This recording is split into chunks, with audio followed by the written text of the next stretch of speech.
Okay, hello, welcome. Hope you're all doing good today.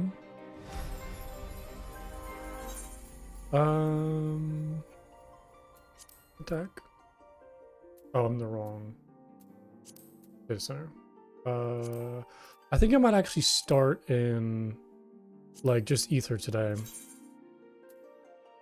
I have not played through Resident Evil, but I'm watching a playthrough of it, so I'm about like maybe 3-4 hours into like watching somebody play it. But no, I'm not probably gonna play it on my own. Just like save the money and watch somebody else play it. But it's really good so far. I'm like incredibly impressed. I've heard nothing but good stuff about it, so I'm looking forward to kind of watching the whole thing. Well, there is no Ether worlds open. Right. Well, I guess we're going to Crystal. See if we have good luck time. Yeah, exactly. I'm always welcome in Crystal.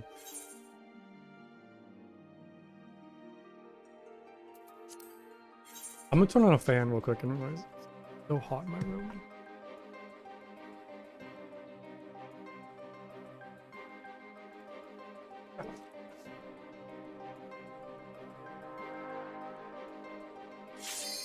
Oh really? Okay, that'll explain why. Because I don't usually see it like that crazy.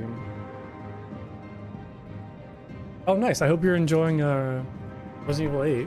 I've seen a playthrough of that as well, and it's like incredibly good too. So I hope you're enjoying it.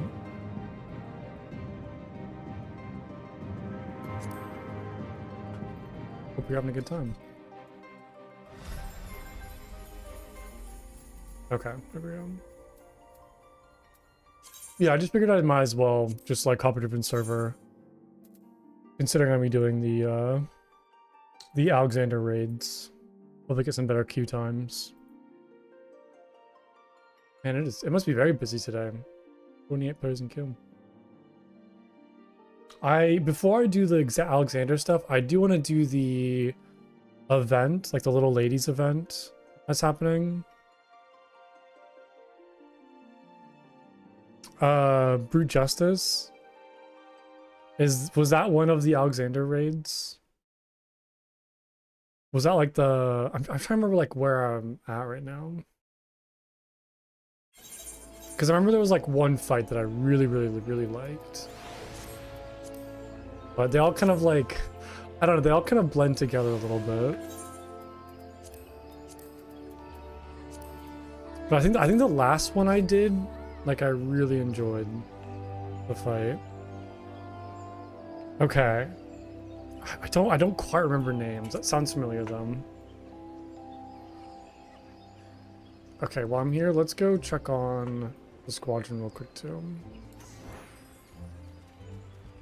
I have to like look back and rewatch the raids to kind of like remember what's what. Okay. Oh, is the second one? Gotcha. Go do them again? I kind of want to just go through them again, honestly. Oh, they all have stuff now. Well, it's not that I remember it's not that I remember them that little, it's just there's so many of them and they're all so short that they just kind of like blended together. So it's kind of hard to like distinguish like what was what. They all kind of just seem like one like big thing in my head. Looks like they all have new abilities now. That was a success as well. Okay, I will take a look at that then. Hold on, my cat's. Come on.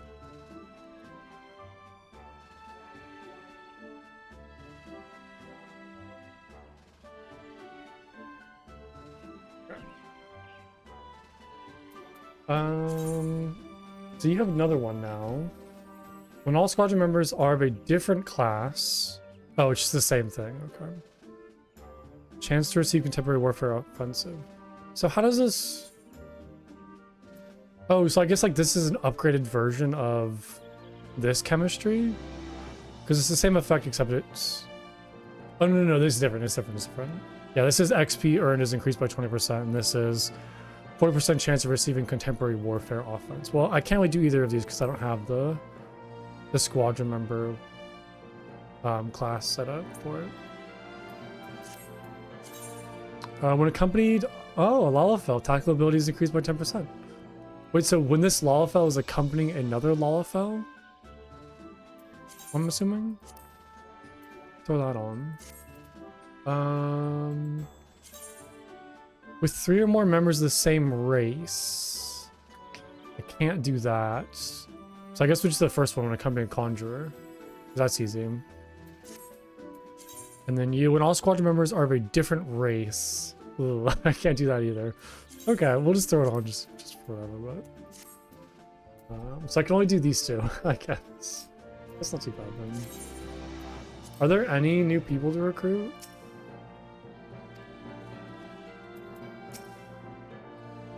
Alright, what can I throw them at?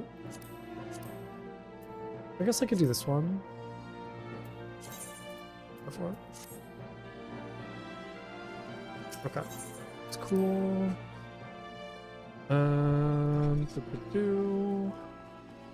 Alright, now I'm gonna go to Ul'dah and do the event that's happening. It shouldn't take very long, right? Not that I'm in a rush or anything, I'm just kind of curious. It seems like just kind of a one and done kind of thing.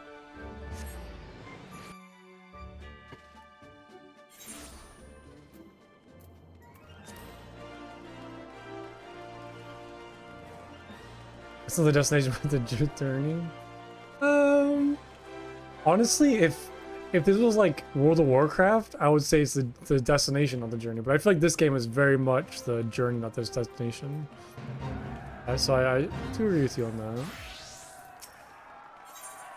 Attending performance. I decide which color to wear.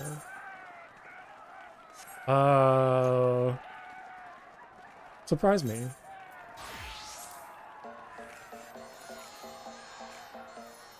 Yeah, I think it's just because, like, there's so much content in the game that, like, I want to try to get through it as quickly as possible. But, hold on. I'm sorry, I gotta... What was happening? Yeah, I think it's just because there's so much content, I'm trying to just get through it. Yeah, no, my personality in general is very rushed, you're right. Thanks for calling me out. What can I do?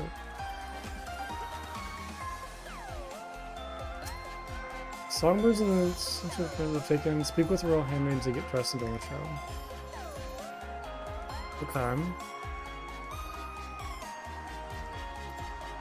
Oh, does my color need to correspond with who I'm cheering for? I'm not really sure what's going on. I probably should have read what was happening. But that explains where all the t-shirts came from, because I noticed a whole bunch of people have these t-shirts. Well, I gotta cheer for the Lalafell, right? Definitely.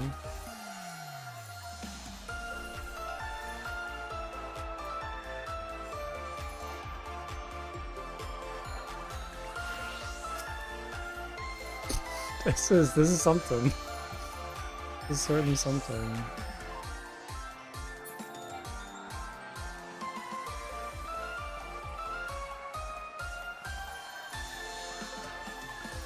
I think I also tend to rush things, especially like when streaming, just because I don't know what to do with like downtime or like lull moments where nothing's really happening. I feel like there always kind of needs to be like something happening at any given time. So it's kind of like another little observation.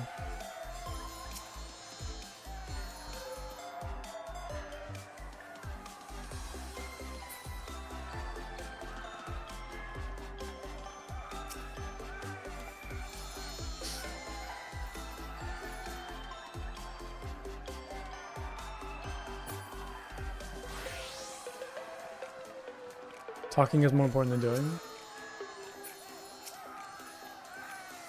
I agree with that.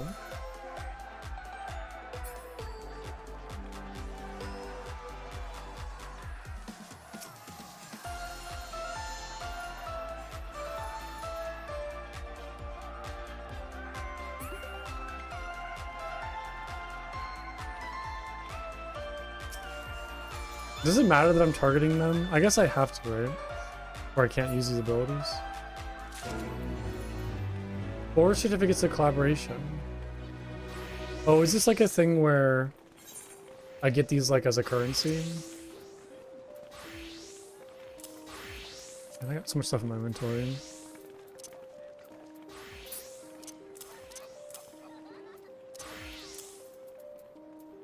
Okay. The Royal Seneschal. Oh, I need a...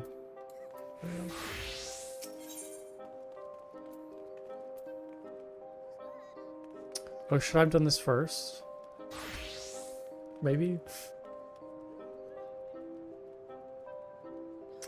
Yeah, I mean, it's also too, like, just the first time doing a raid is very stressful for any new player. Where you're kind of paying attention to so many different things at once, where I'm trying to watch the boss fight, but I think like healing takes your attention away from the fight a lot of times too. So just kind of so much stuff going on where it's hard to like really be in the moment and observe everything when there's two other things that kind of grab your attention. Well met, adventurer, and welcome to our Little Ladies' Day festivities. Allow me to introduce myself. I am known as the Royal Seneschal. It is my duty and the duty of all who take on the role of Seneschal this season to help grant the manifold wishes of ladies across the realm that they might be pampered as princesses for a day, such as Little Ladies' Day tradition. Have you partaken in this year's concert yet, my friend? The songbirds of Seneschal's Prince are, as ever, our shining stars of the stage, and they have been practicing oh so diligently for this evening, or event. My, how marvelous. What seasonal sensations. The songbirds and Seneschal Prince's performance have propelled their popularity to a fever pitch. Their economic exploits have defied every part, or every expert's expectations. As they balance billions of gil in games, the masses cannot help but contemplate. Why do you folks flock to them? What forces drive this formidable fount of funds to flow? Who's talking like this? What drives this formidable font of funds to flow? I swear they're trying to like throw me off. Forgive my racial scrambling. I am Darrell Tharal, renowned reporter for the Mithril Eye. I mean to gather information on these prominent performers and pen a piece for our next publication. I could scarcely ask for a more perfect opportunity for prominent promotion. Where the Mithril Eye goes, fame and prestige are bound to follow. The songbirds and the Seneschal Prince will be thrilled to hear of this. A thousand thanks. Then, without further fanfare, I shall solicit the citizens of the city-state for their feedback. Though, now I am thinking of it, my tendency to focus on the financials might poison the piece's perspective, so to speak. An objective observer would be ideal. Like, say, a passing adventure. Or the Warrior of Light. Why, yes, your impartial input would be naught but benefits. Permit me to brief you on our performers, then. The knowledge we doubtless prove useful reference for your up-and-coming reports.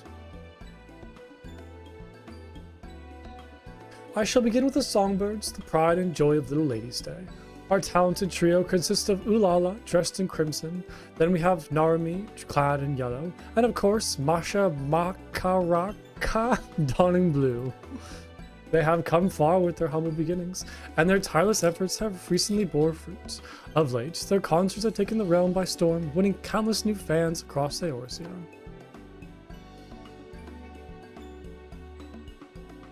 And 'twould be remiss for me not to mention Picot, our dazzling Seneschal Prince in Violet. He is the newest addition to our lineup, and a rising star in his own right. He stole many a heart last Little Ladies' Day. They inspire one another as well as the crowds in equal measure. Their musical prowess is as a fresh spring breeze, breathing new life into the celebration as we know it. This year, we shall be outfitting concert attendees with a unique line of themed apparel and illuminations for the occasion, complete with matching colors for each member of our merry band.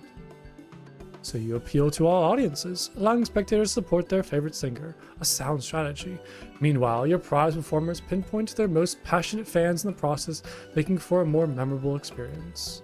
With that, I believe I have enough to embark on our excursion. When you are set to search the city for some tired and true testimonials, simply say the word.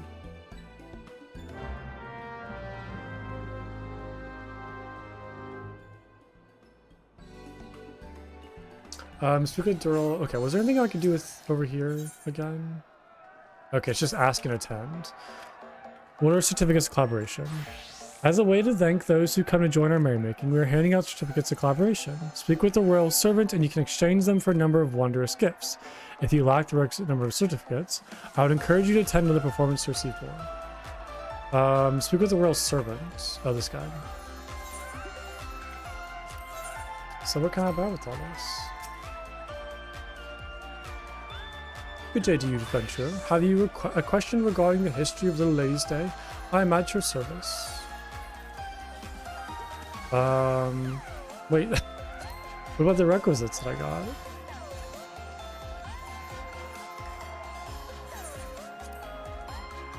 I might need to finish this quest first, probably, before I can start spending all of this currency.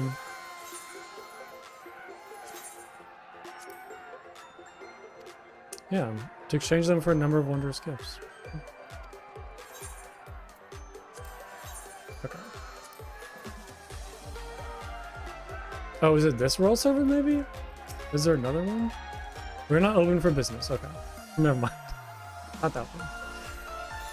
Alright, we'll just finish this quest first. Let the collaboration commence. To begin, I suggest we search away from stage so as not to startle any spectators.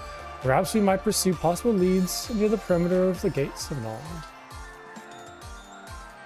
We need but seek out and speak to those in songbird and seneschal shirts, shall we?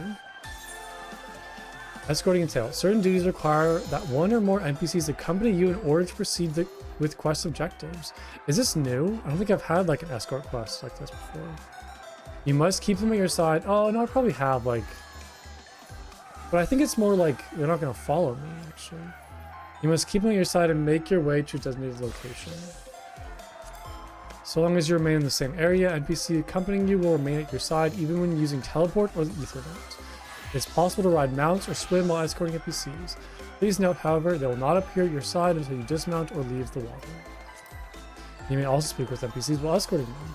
Furthermore, you may encounter conversation points along the way which offers additional topics of discussion. These points will also indicate on your map. When speaking with NPCs, you'll be given the options to part ways. You also part ways automatically when changing areas. If you part ways with an NPC, you may return to the starting point and speak with them to try again. Okay, that makes sense, because it's like, I've done like escort quests before, but not like in this level of depth. Ah, the songbirds soar again. Not that they ever stop soaring, mind you. When the seneschal prince by their side, their unstoppable force of nature, they're bound to reach heretofore unseen levels of notoriety. Just you wait.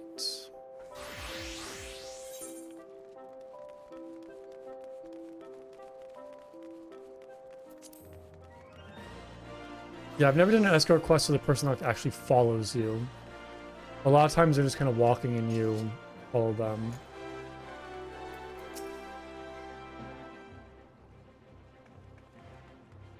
You're interviewing folks for a piece on the songbirds and the seneschal's prince? Oh, I'd love to participate. I'm a Masha fan through and through. She has the most amazing voice. There's something about the way she dances that really speaks to me. You can tell she puts pride into every facet of her performance, and it never fails to take my breath away. In fact, her dedication inspires me to be more mindful in day-to-day living.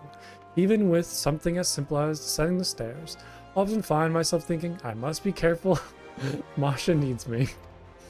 Speaking of dedication, I hear Masha's come up with one of the limited time dishes being served at the quicksand. We ought to sample it for ourselves. So Masha's perseverance provides a particular sense of purpose past performances, extending onto the everyday. Fascinating, all of it. I too think of my idol when I go down the stairs. It's a very silly thing. There we go. Keen to learn about our faithful songbird, you say? Well, we here are the Ulala faithful. So where do I even begin? Her presence on stage is second to none, and her warm smile can melt even the coldest hearts. She may be small, but the power in her voice more than makes up for it. And that's to say nothing of her passion for her fans and the music. It's why she dons such fiery red hues. I speak for I speak for us all when I say we'd do most anything for her if she asks with that winsome little smile of hers. So, your small yet esteemed stinger's stunning stagecraft. They talk like this on purpose. So, your small yet esteemed singer's stunning stagecraft stirs your sentiments, you say. Really noted. I suppose I could sympathize. With that, I assume we've encountered all the aficionados in the area. However, if that Masha fan tells it true, those seasonal songbird snacks are bound to bring multitudes to Mistress Momodi's establishment. Come, let us continue our queries to the quicksand. I swear they write this dialogue to like intentionally make me make mistakes. Because the way it is written sometimes is so hard to read. Okay, over here, it's like.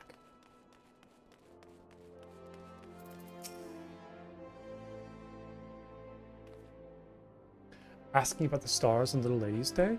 Well, you've come to the right place. Most folks are head over heels for the songbirds, but I've only got eyes for Peacock.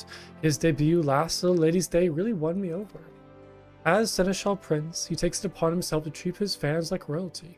He's incredibly handsome, of course, but his honeyed words and that sweet little smirk are the highlight of every show. Would that he could be my prince every day. Oh, and when you shine his violet illumination in the crowd, he does notice even if you're very, very back row. Last Little Lady's Day, he winked in my general direction. And, well, even if he didn't actually wink at me, I'd like to believe it was so. The mere thought of Peacock's past productions is enough to make most fans swoon, a true testament to his talent. And if the rumors are true, he strives to serve all his fans, be they ladies or little ladies, which means there's hope yet that I too can be a princess under the sovereign smile.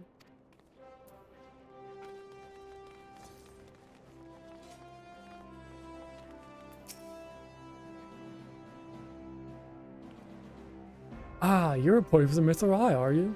Well, as you doubtless ascertained, I am one of Narumi's fans.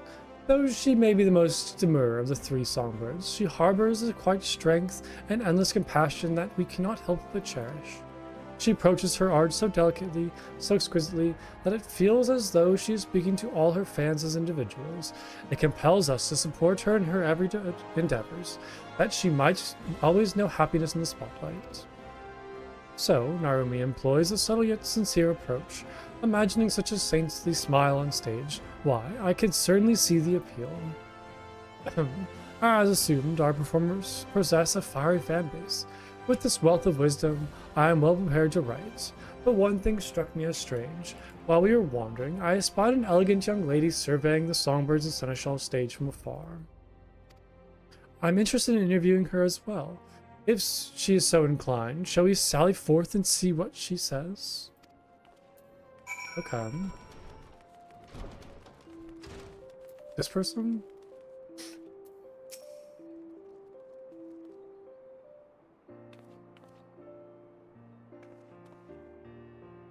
Greetings to you both. I don't believe we've met.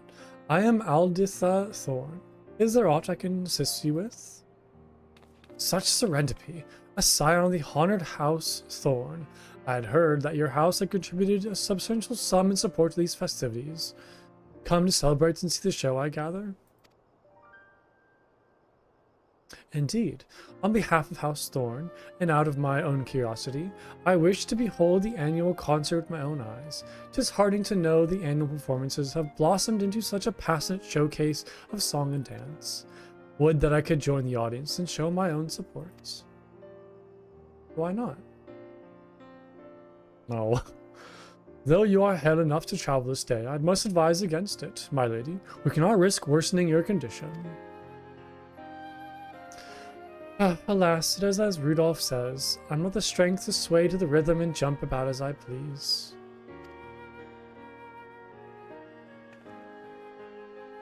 But from this vantage point, I can at least gaze upon the stage and the audience from afar, a rather enlightening experience all told. Even from this distance, it is easy to tell how much the performers mean to all of them, how joyful they all are. I dare say their energies is contagious. Delight and devotion take many forms. If these crowds can find happiness by supporting their beloved singers, if we can garner their interest in this holiday, but even for a fleeting moment, then I could ask for little else. A poignant point you make, my lady, and it is as you've ascertained. All who answer their inquiries are delighted in describing their preferred performers, each selecting to celebrate in their own way. There is no correct answer as to how to celebrate this season, for only together could they make Little Ladies' Day the fine festival it has become, such a likely significant source of its singer's success. I must thank you thoroughly for your thoughtful theories. I shall serve as a fine addition to my article, or it shall serve as a fine addition. They are merely fleeting thoughts I had as I enjoyed the performances, but I am pleased they could be of use. I wish you both a delightful Little Ladies' Day.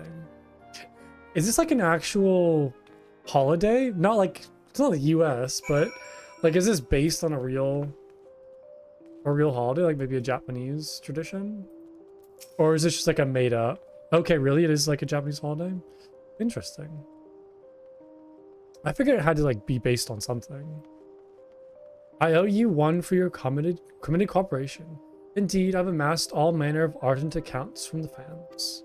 Some show support by cheering and cacophonious cries to the stage, while others watch wistfully from a ways off, or make merry by feasting on festive foods. As performers' popularity proliferates, so too do prospective methods to please their fans. Merriment made for one's pastimes is a mysterious, marvelous matter. For our favorite fads, we often find ourselves opening our wallets without so much as a second thought. Even I am no stranger to that. But I digress. It's time we saw these songbirds and seneschal prints for ourselves, to fully fathom what all the fuss is about, provided we have permission from the royal seneschal. Look it up real quick.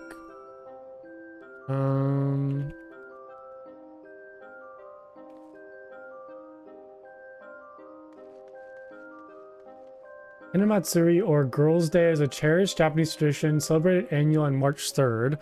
Oh, that's actually today. Well, that's good timing then. Yeah, March 3rd. To pray for the health, happiness, and prosperity of young girls. Families display ornamental henna dolls representing the imperial court, often featuring peach blossoms, special snacks like hina arare, rice crackers. Interesting.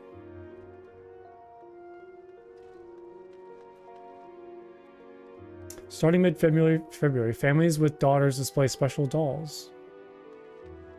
That's really fun. Super cool.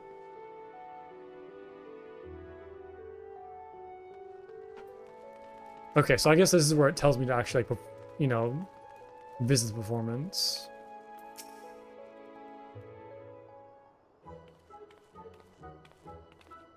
Welcome back. How fare the interviews? They went wonderfully well, in fact. As our last task, we wish to watch one of the performances, if we are welcome to do so. By all means, I would love nothing more than to read your impressions when all is properly published. For a more objective observation, I like to spectate the show from afar. Might I ask you to take to the crowds? Excellent. Enjoy the event, and we will reconvene once the stage is settled. The headmaiden here will furnish you with a set of songbird theme attire and a portable illumination. Once you've obtained what you've required, you need only wait for the opportune moment to join the crowd.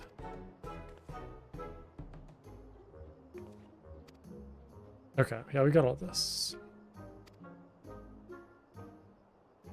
Cool. Each action uses a different colored set of illuminated rods to cheer for the songbird or the seneschal prince. Bear in mind, each performer is especially receptive to fans who cheer using their signature color. Gotcha.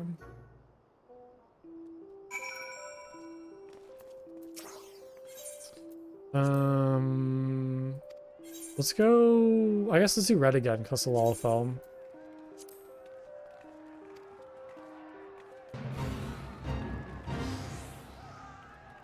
Okay. Yay.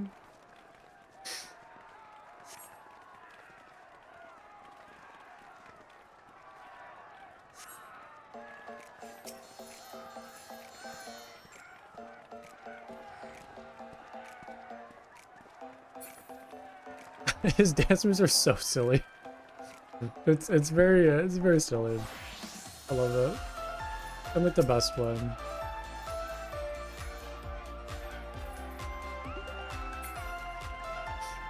Where's the rails at? Why can I get like right to the stage? Right on the rails.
Oh, look how many kitties are around here. I just noticed that. There's two Dorigiros and the black coral. That's cute.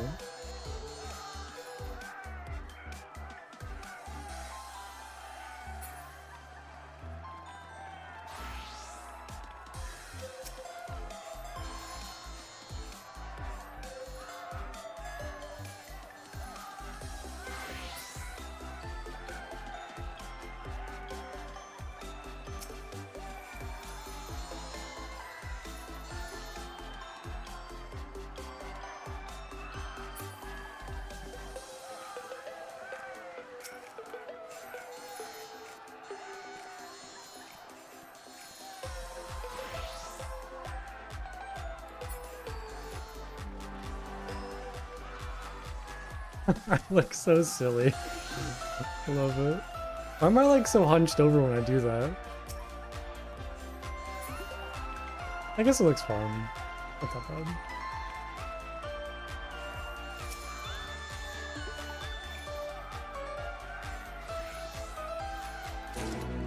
Hey, there we go. Just 4 more certificates.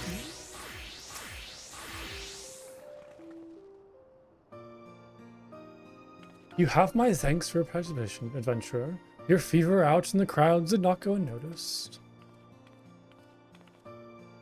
My, what a marvelously masterful performance. Even from a distance, I could not help but offer a round of ardent applause. The fans' passion burned with brilliance that was all but blinding, matched only by the fiery fever of its performance. I see now why so many are drawn to such shows. You go farm some more tokens? Yeah, I want to see like what the shop looks like. I'm interested what you can get from this. Now, it's time I inquire about your immersive involvement. How did it feel to savor the sights and sounds of such a spectacle? Empathize with the fans' undying passion. Nod in silence as you completely understood what just happened.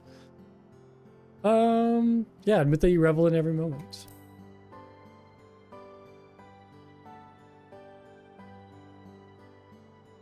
Excellent, excellent. Thank you for your thoughts. I shall account for your attendance in my article. With this, I should be able to pen the perfect piece, but I dare not delay Little Lady's Day. It's only for so long after all. I give you my gratitude, adventurer. You have earned your rightful reward. I must take my leave, but may the fates see fit for us to meet again.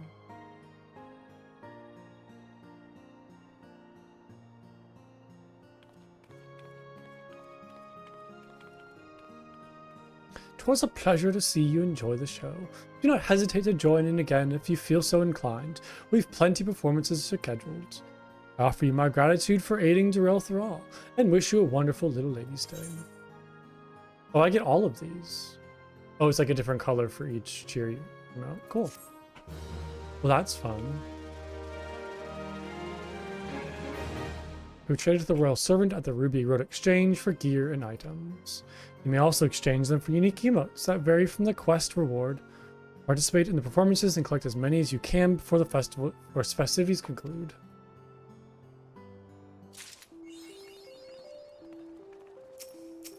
So you just have like a repeatable quest that gives you confetti.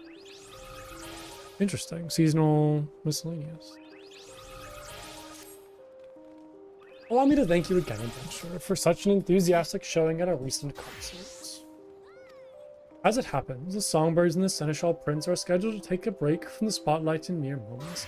I should be interested in speaking with them. I am certain the four of them spotted you in the crowd. They would doubtless be pleased to learn of your recent journalistic exploits on their behalf. You are free to speak to whomever you'd like, of course. Just say the word and I shall summon them here. Interesting, okay. So, which of our stars do you wish to converse with? Of course, the Lalafell.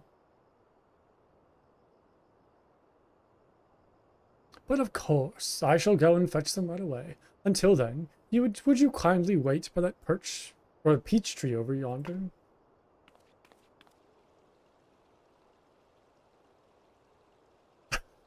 Hello.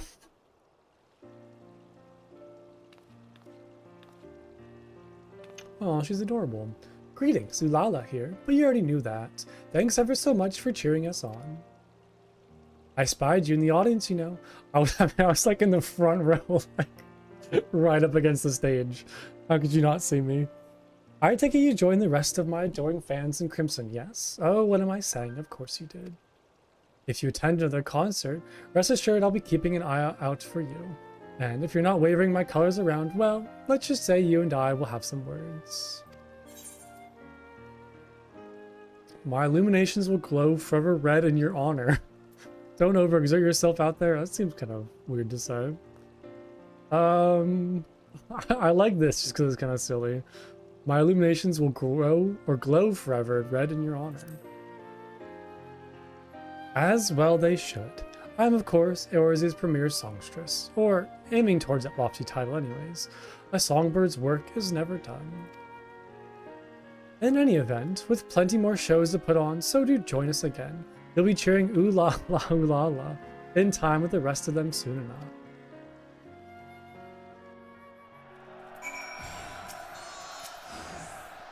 How did your conversation fare? Good, I trust? Excellent. I thank you for your time. Your words are bound to fuel the fire in their hearts, I am sure.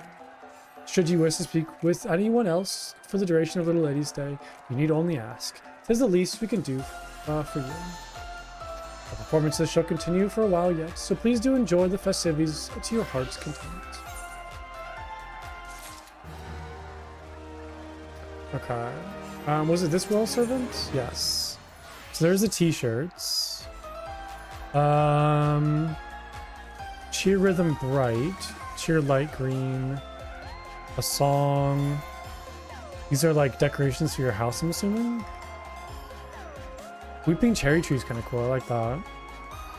Peach confetti and cherry confetti. Okay, let's definitely get the shirts. Let's grab that. I could probably get all the shirts actually right now.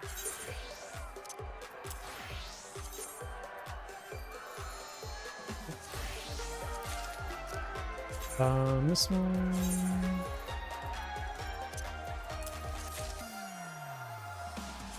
Yes. Pro tip. What do you got?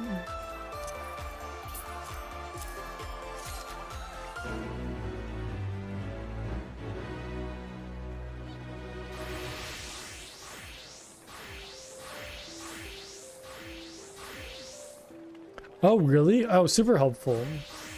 Okay, I'll do that next time. That's awesome. Yeah, no need hunting inventory for it. Perfect.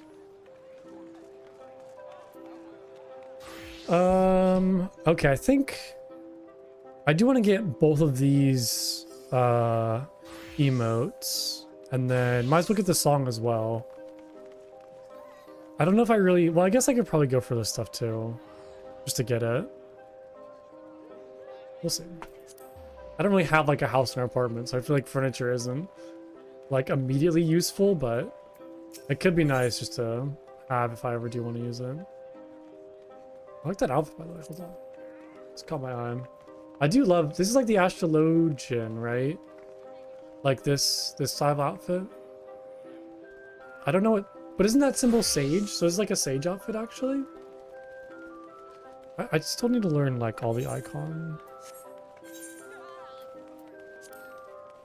Okay, so astrologian outfit on a sage. Okay, so I was right for both of them. It was an astrologian outfit, and then it is sage. Gotcha. Well, yeah, I love this outfit. I've seen it before like a couple times in the past, but it's really good. Okay, 10 the performance. Yes. Let's just keep on doing red. That's fine.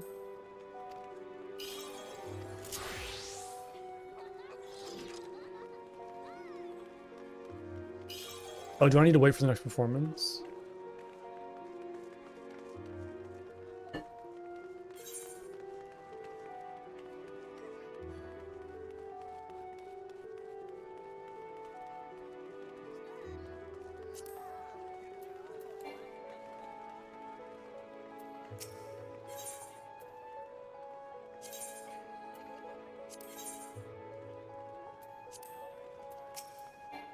And he just probably gives... Oh, I can't do it because I'm out right now.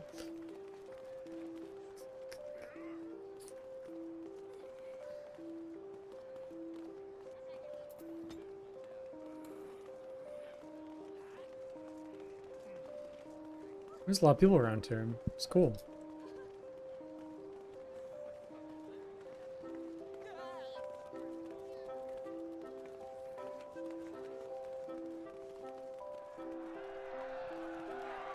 Is it starting soon?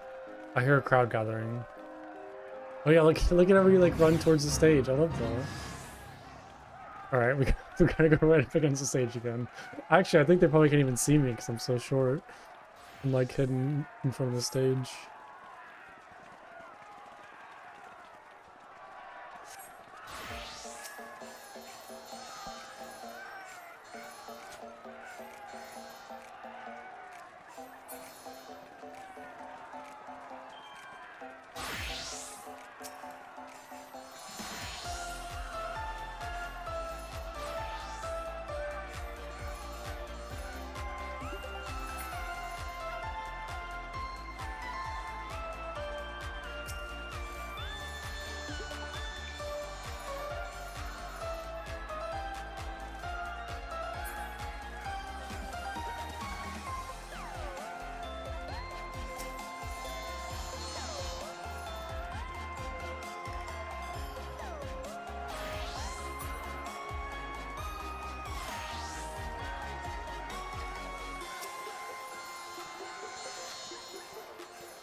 They're rushing the stage.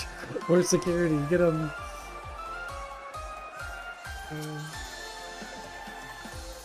Definitely sounds like a backstage pass. What is called that?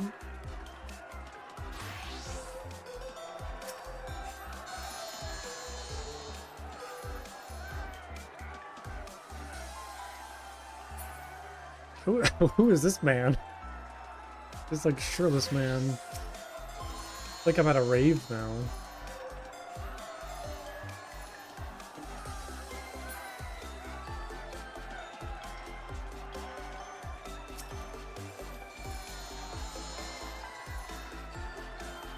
Definitely at a rave. This is a very peaceful rave, I will say. It's definitely like a very calm and peaceful rave.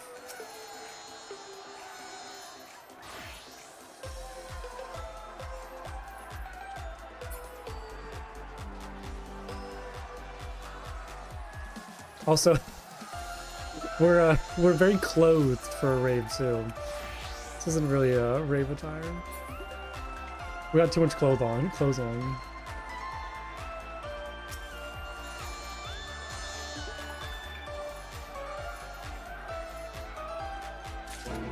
Okay. Straight to the shop. Hold on, I get this outfit. Okay, let's see here. We'll get that. So you said, oh yeah, perfect. Nice. Wait, oh, it withheld your message. I mean, have you been to a rave? Especially if you're going to like a dubstep or like that. People are usually very provocatively dressed. Okay, well, there's everything I want for right now. Probably take a break from this. Because the rest of it just looks like to be furniture.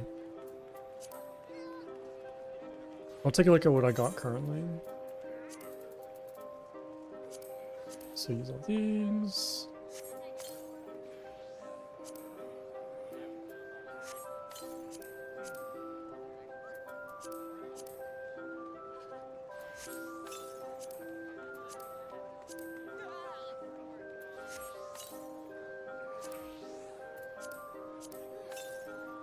Okay, so wait, what are the emotes that I got?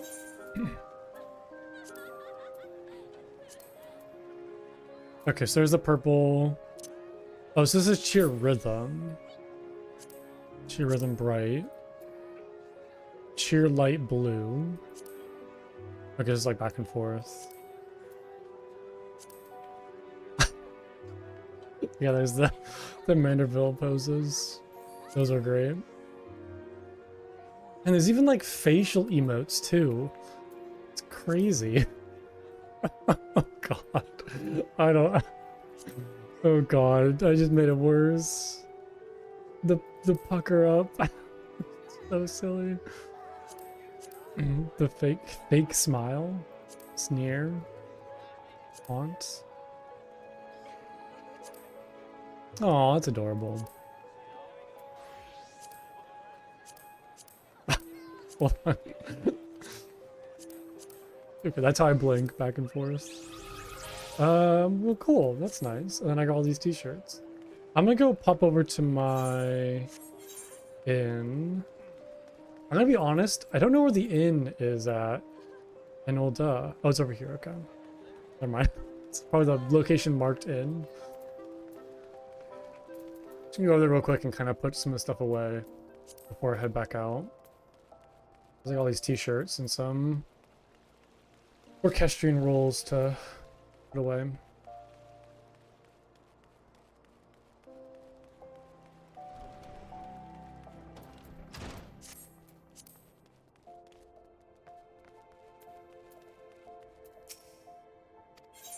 Yeah, I forgot that depending upon your class, you start in different cities. I guess I kind of assumed everybody started in Gridania, but it's not the case.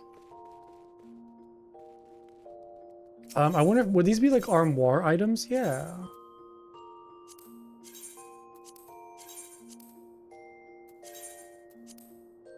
Is there any way for me to play through a different starting zone?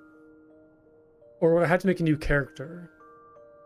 Like if I, for example, isn't there a way to like, where was the, is he like New Game Plus?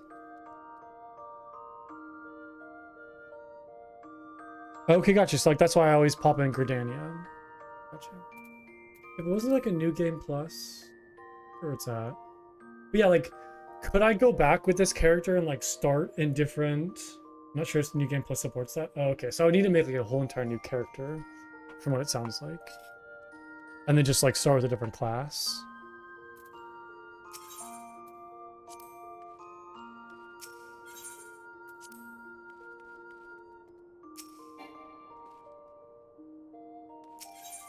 Oh, I guess I can't use my retainers if I'm not in my current world. Okay, that's totally fine. That is totally fine.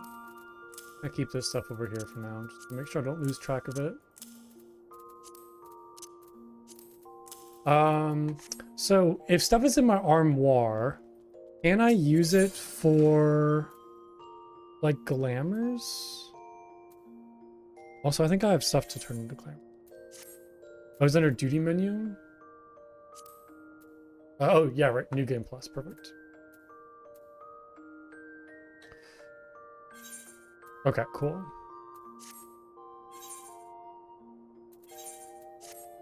I think I do have some stuff to turn into glam.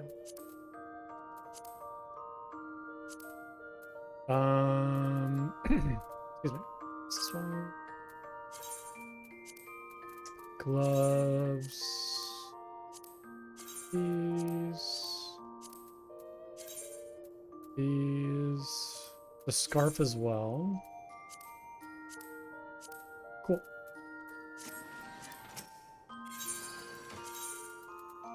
I kind of want to edit this.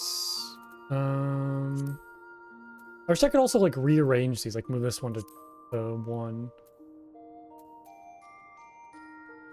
Looks like New Game Plus is stuck to your original sourcing. That's kind of unfortunate. You can't like go back and choose like a different path. A little unfortunate.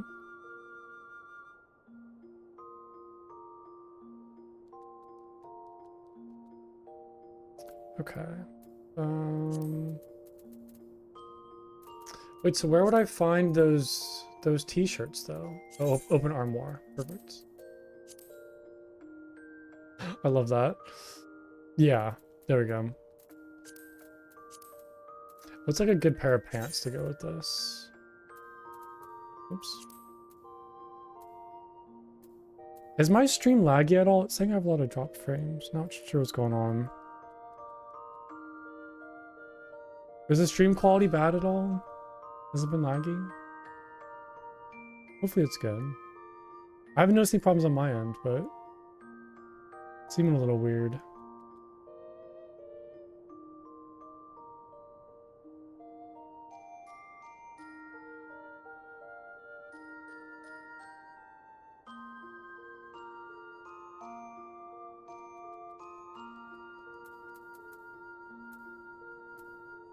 Okay, I'm just like a good pair of pants.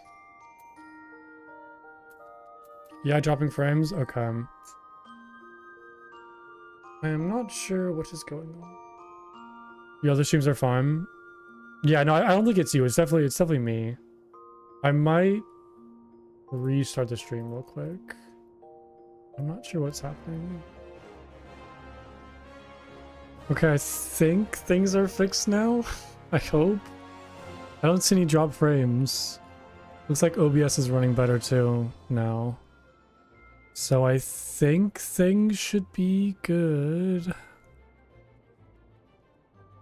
think we should be okay now. I hope. Fingers crossed.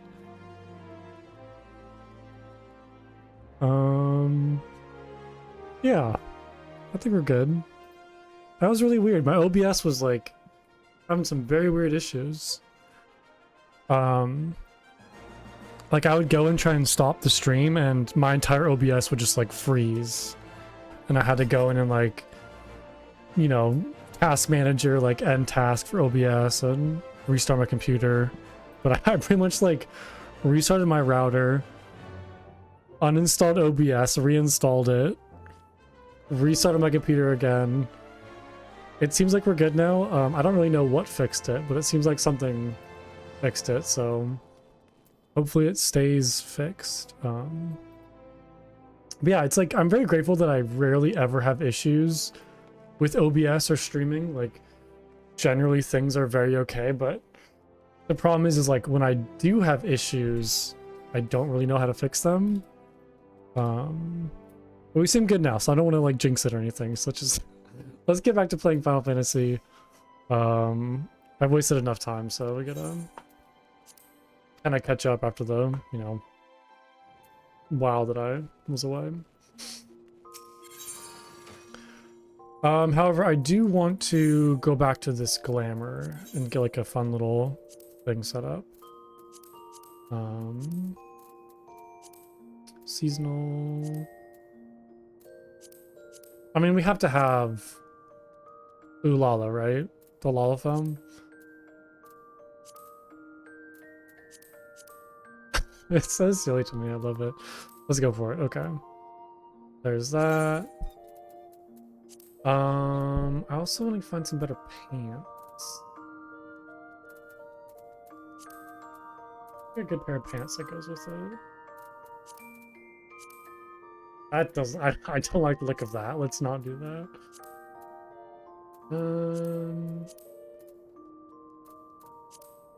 I don't really have any like modern looking pants. Let's change the like the feet first, maybe.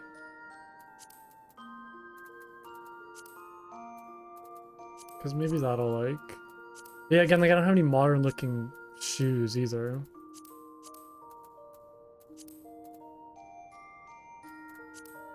I mean, like that doesn't look too bad. Maybe change the pants. Little like Uggs.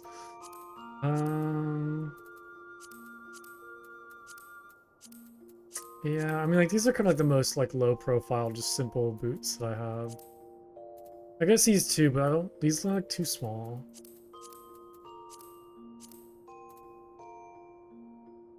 Those looked like too small too. Like I almost like the bigger shoes on Lalafell's.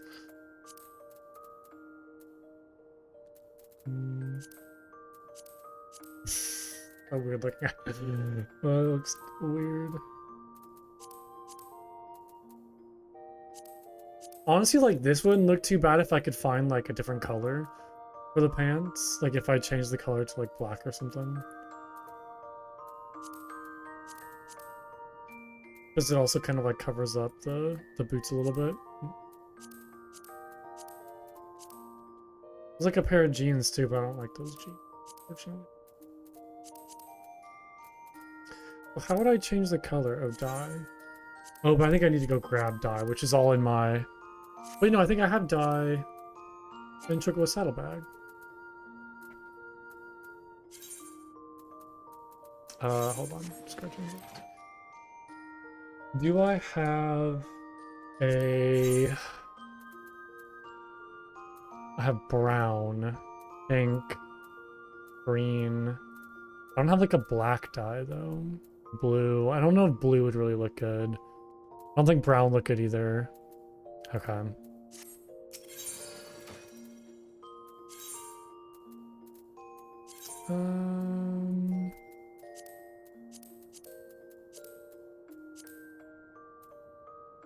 I mean, like this doesn't look too bad either. Just those pants.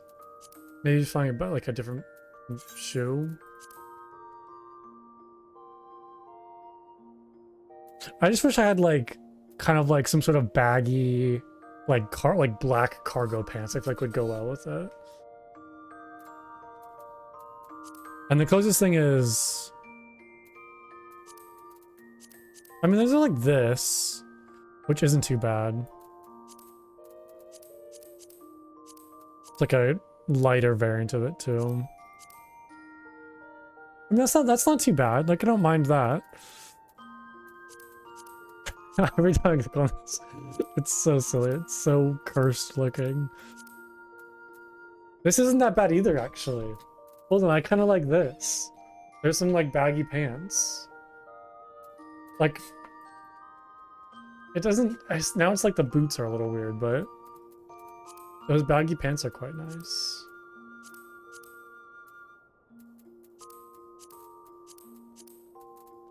Like, that doesn't look too bad actually. Like, I don't love these boots, but they're kind of the best boots I have. Or that as well, just find boots that just like go with it. Hold on, I might have something here. That might not look terrible. I mean, I don't think it's amazing. It's not what I want, but it's not terrible. It looks like I'm just wearing an oversized t-shirt on, like, you know, white mage gear. Like, I just threw this on instead of my normal thing. I'm gonna save it. Let's do it. Hell yeah. Okay. Let's just throw that on. Something different for a little bit. Something kind of fun and silly. That's not what I want. Aww, this little cutie. Okay, so I want to do a couple things. I want to go back and do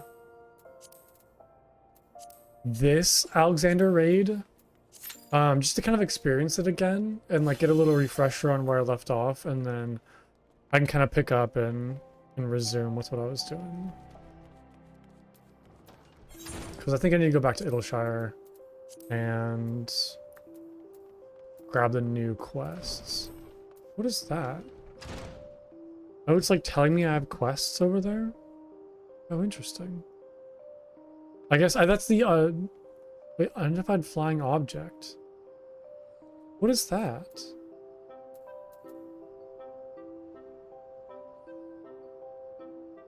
Wait, hold on, what is this?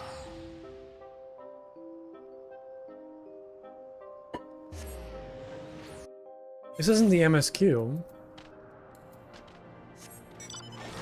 Is this like another Void Arc thing? Or like the pirates?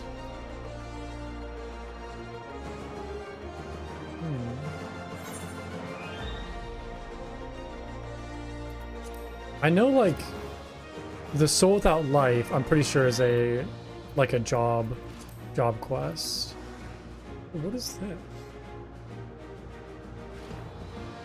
Okay, it's telling me to go over here now. Oh, is it Anima? Oh, gotcha. Okay. That makes sense. Okay. Yeah, because I've never seen quests like be shown like that on the, you know, the main map. Wait, I probably have that quest, right? Yeah, okay. Oh no, this isn't, this is the raid. That's right. Yeah, Soul Without Life is the Anima quest, and then Unidentified Flying Object is the Dunscaith raid. Okay. Well, that's another thing I need to do. Knock out this quest. Okay, got it.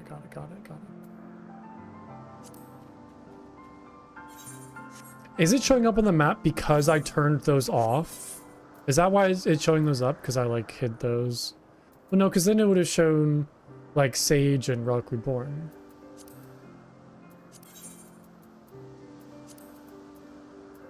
Okay, got it. I do know that I have like a job quest in Kurthas, which I'll probably do once I swap over to like my job leveling stuff. Okay, well, aside from that, let's go back to Idyllshire and pick up where I left off.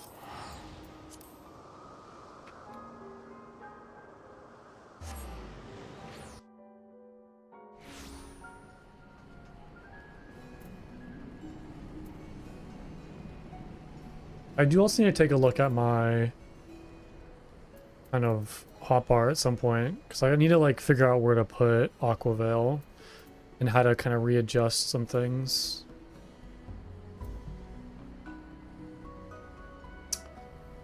I have not the slightest clue how I'm gonna like rearrange this. Also, did my taskbar get like messed up somehow? It's like a gap right there now. What happened? Oh, no, I guess the gap was always there. Oh yeah, because I have T, that's right. You know what I might do? I might move Thin Air. Okay, because usually when I cast Thin Air is when I'm casting, like, rays. So if I want to make that easier, maybe I'll throw Thin Air on Shift Q. So it'd be like Shift Q, Control Q, or Shift Q, Q, and then I could do, like, rays. Asylum and, like, Assize, those aren't very common things, but it's much easier to do, like, Shift E and R. So, like, those are fairly easy to just, like, throw down. And then I don't use Tetra that much, so maybe I can move that somewhere else. And now that frees up 3 slots for Control Q, E, R, T. Or it frees up 4 slots, actually. And I was thinking maybe... So this is like a shield. Maybe I can do, like... So Aquaveil and Divine Benison, those are kind of like barriers and shields. Maybe I'll throw... Because I need room for Cure 3 is another thing too. Like, I need to figure out where to put Cure 3. Man, I wish I had like one more. As good I should use it. Yeah, you are right. Like, it is a free... It's a free cure. Bunch of people stacked tightly. Wish I just had like one more button on my mouse. I might need to buy a new mouse just for Final Fantasy. No, it's expensive. I'm not gonna do that. Okay, so Cure 3 is only gonna be like when everybody's stacked tightly, and I need like a really big kind of group heal.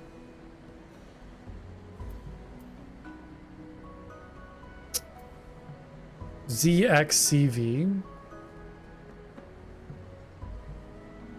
Dude, I can barely manage QERTs. With shift and control has 12 more buttons. Yeah, I feel like I'm gonna have to. You're right. I'm gonna have to, because especially once I start getting like all, you know, all these extra stuff. Okay, I can probably add another like taskbar in here. That's a good idea. I should just do that. Because these don't buttons do anything right now. I guess Z like pulls out weapons. C. I have to like rebind C then. Something different. I don't think V does anything. Oh, V changes camera. That's not super important.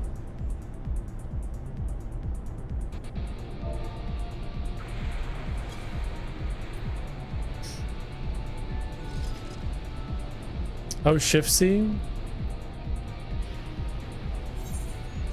What other buttons are not being used? F? I could swap to F. F for character.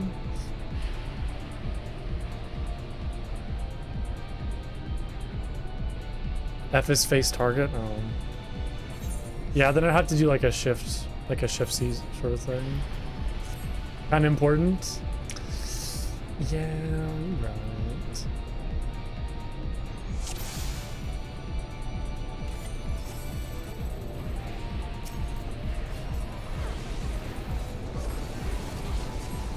I might mess around with it like off stream. I don't know, we'll see. But I think adding just like a whole nother row of keys would be ideal. I might also like watch some videos too and see how people set up their taskbars. Might be some like little tricks here and there.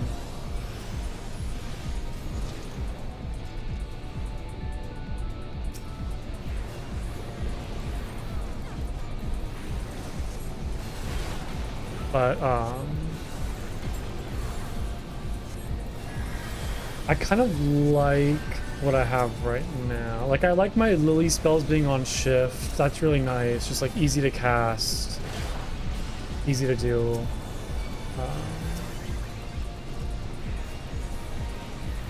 I can maybe change like control buttons, like move divine or benediction. Maybe move that around.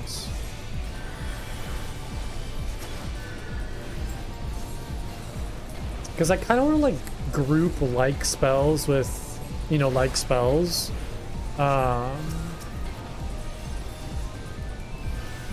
That's why I kind of want like Aqua Veil and Divine Venison next to each other. It's a bit too far. Yeah. I still like it though, just because I can kind of put like less common spells on control, and it's not like terrible for me. Like, I don't know, because I usually have my like pinky rest on shift, so just like moving it to control isn't that crazy. So I kind of like it, but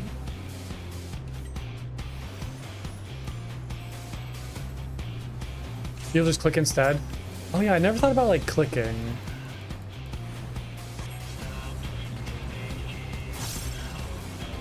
Yeah. There could be just like certain spells where I just like click that. Maybe have like a really long cooldown and like not are commonly used. A good idea too. I got a lot of options, it looks like.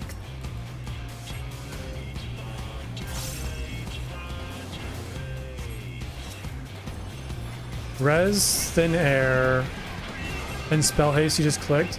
That might be good actually. Like if I just kind of put them all next to each other, I can just like click them all in a row as opposed to trying to... Oh, I'm totally not paying attention. Sorry guys. As opposed to like trying to just press all the, you know, shift, you know, Q and all that kind of stuff. That'd be a good idea actually.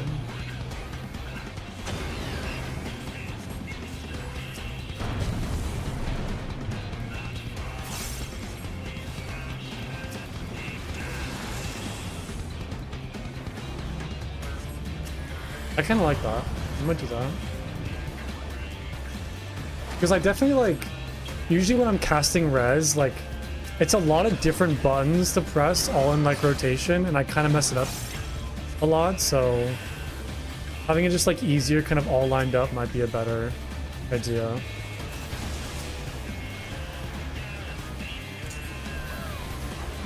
Oh, tank just died.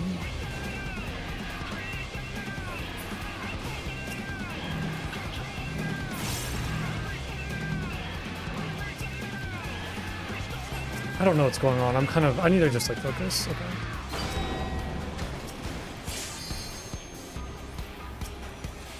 I'm not sure what I'm doing.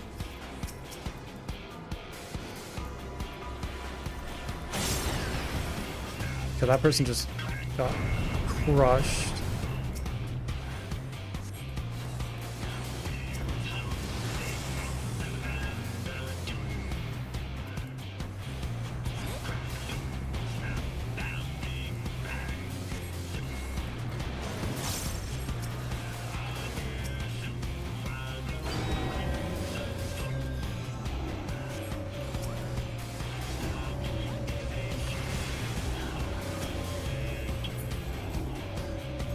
Okay, it's already raised. Oh, that'd be very helpful. I can just take a look at it.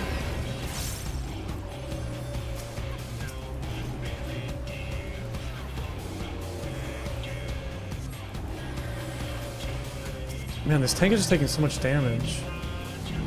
Really kind of struggling killing them. Yeah, they just died again.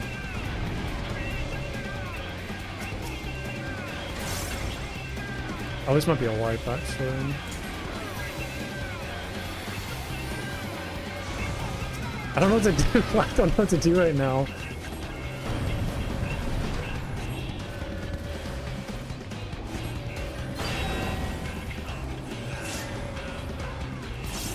Try to keep the other healer alive until I can quick cast. Res.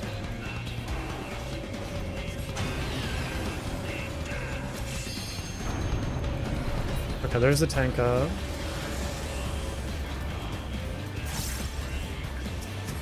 Get them back up. Oh, I just cast Benediction on myself. That was dumb.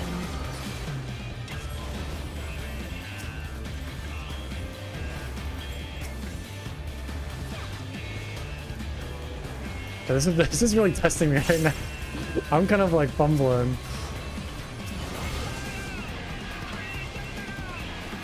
And here I thought it was gonna be like a nice, easy raid. I was gonna like enjoy the music, have a good time.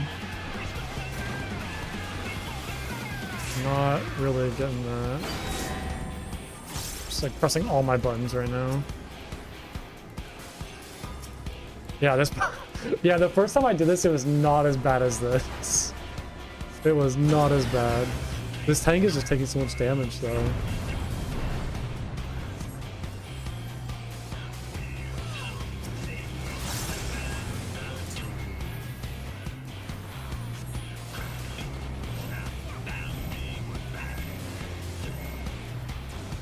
Okay.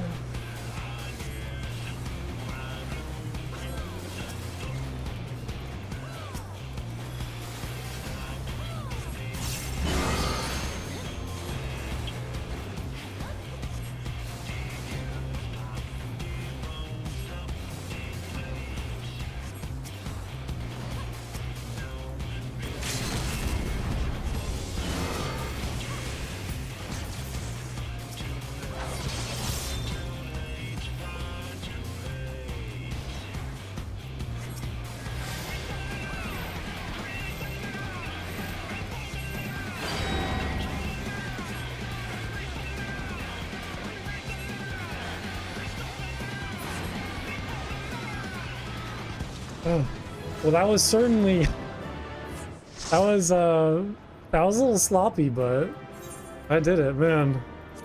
Get to their healer. Oh, they left. Okay, everybody's leaving. Yeah, it was a little sloppy, but I made it through. That wasn't the fight that I was thinking of, though.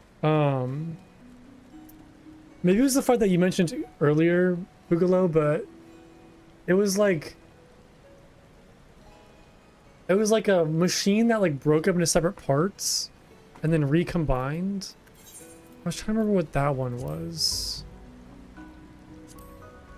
That's A8. The Burden of the Sun, this one? Oh, it's right. It was okay. I got confused. Yeah, that's right. It was the last Sun raid. Okay. I forgot that I'd gotten the first. Yeah, that's the one that I wanted to do again, but more than 30 minutes. Oof. Yeah, I did 9.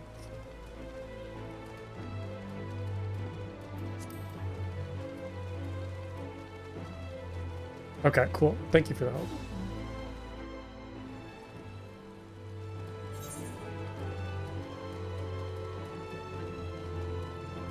Half an hour to fix my bars. Oh yeah, let's see here. Let's take a look. I think for now, just to like, I don't want to change things too much, especially if I'm gonna just like jump into a raid soon. I kind of want more time to like practice in dungeons, but okay. I think here's what I want to do. Can I add another bar to this section? Key bindings, no. HUD layout. So this is hotbars 4, 5. Do I have, oh my god, hotbar 6. Here's your layout, okay. And this is for white mage, I'm assuming. Oh wait, no, this isn't for white mage. Oh, interesting. Okay. I do like your layout. Yeah, I need to move my like party window closer to the center of my screen. I need to like move this kind of like how you have it. I think that'd be better and keep me more focused in the center of the screen.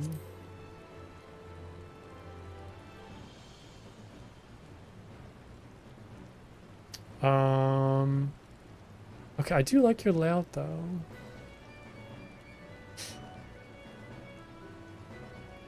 Okay, your alliance frames. Yeah, so I have alliance frames down here, which I don't mind them being down here, but I would be open to like moving them somewhere else.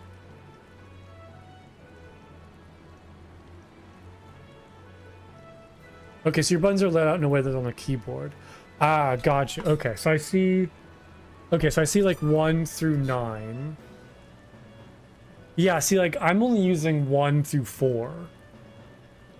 Which I kind of prefer, honestly, just to kind of keep my hand in, like, one place. And then you have, like, GERT.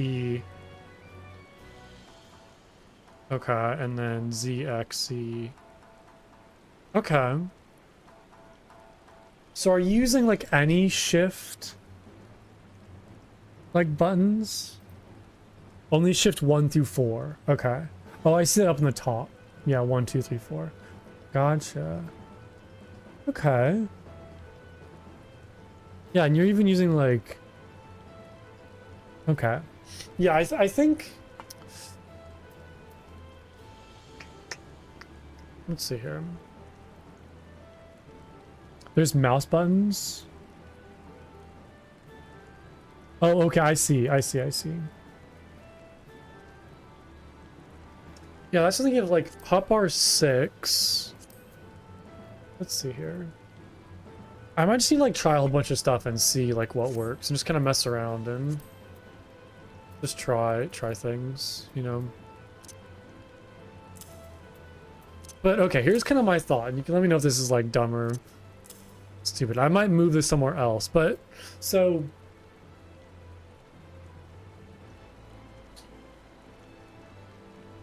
I think I need to be like easier. I need to make it easier for me to cast res or raise, because I notice when I do cast raise, like I tend to fumble the buttons a lot. And like raise is usually rotation. Well, it's not like a rotation, but it's like a combo of swift cast, thin air into raise. So I was curious, like, hey, maybe I'll just make it easy for myself and have these just like 1, 2, 3, and that's gonna be faster than doing what I had before, where it was like Q, shift Q into like shift 2. It was just too much. It was too confusing. I kind of fumbled those buttons way too much. Because I guess like the only time I'm gonna use, yeah, I'm gonna lock my hotbar, of course. Swift cast on key is essential. So, yeah, I guess because I think right now I only use swift cast for raise, but it might be helpful for like other buttons. Yeah, I guess I kind of had in my head like, oh, maybe it's just raise. But usually thin air is only used for raise though, right? Swift cast holy even? Interesting. I guess if you need to like, if like an enemy's casting a spell, it's a good like stun. Holy on the run. Oh, that's good too. I didn't think about that. Okay, so I mean, I do like having swift cast on Q. Anything on the run? I do like swift cast on Q. So maybe I'll leave that there. Maybe I can just put thin air and raise. Also, repose can be moved. Medica 2 on the run. That's good as well. I don't use sure cast. I don't want to like move this though. But I could put sure cast on like, I don't know. I need to be using it more, of course. I just don't know, like, I haven't like trained my brain to know when to use it, I think is the thing.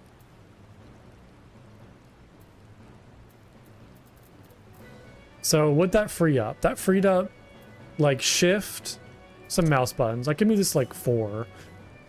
So that frees up like shift 1, 2, and 3.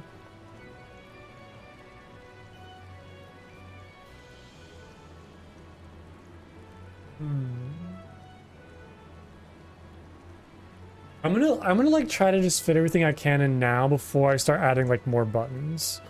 Because like I do like the idea of adding Z, X, and C and V, but I want to try to like fit everything on what I have now and kind of like learn this before I start adding even more buttons.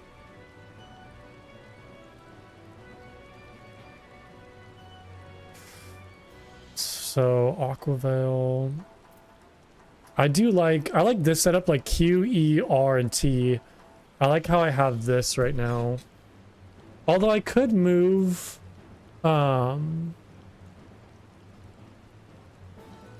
like presence of mind, I could put on like shift 1, shift 2. And then R and T could be more like healing spells, because those will be easier to press.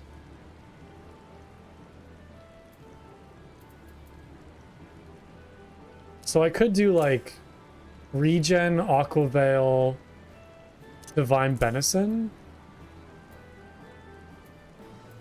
I also have Q available, or shift Q. So here too. I could move that back to Q and E, which I like. Put that back on R.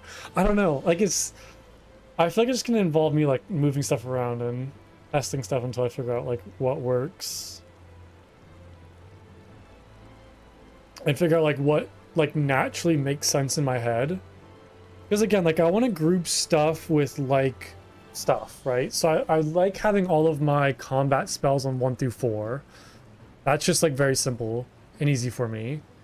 Spells I want to try to put towards like on my mouse. So like kind of direct healing spells will be on my mouse. So like cure, medica. I like having Asuna as middle mouse button just because that's how I had like my, that's just how I like it, on middle mouse button. Although it could be nice to maybe move that to like R maybe? It's a little faster to do. Especially if I need to cast like multiple times in a row.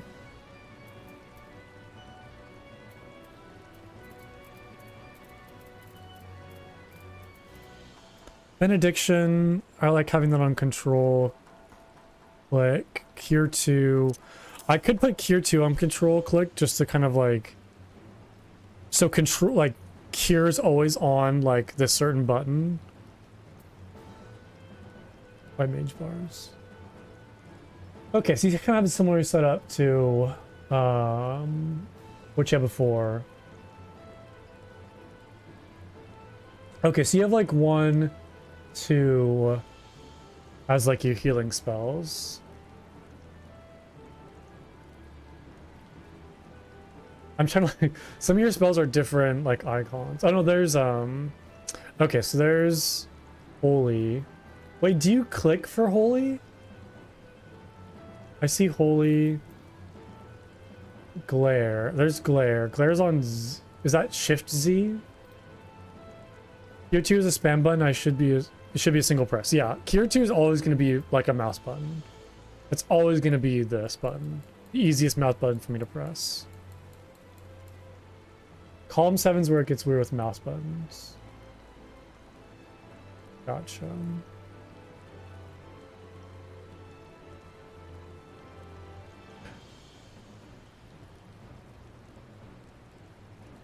Column 7 is 3 mouse button or mouse thumb buttons. Those are, oh gotcha, those are DPS buttons. Okay.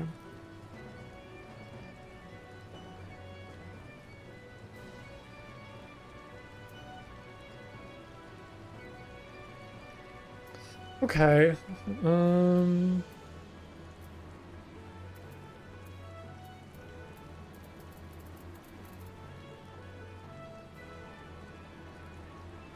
Since they're less important, just a mashing thing.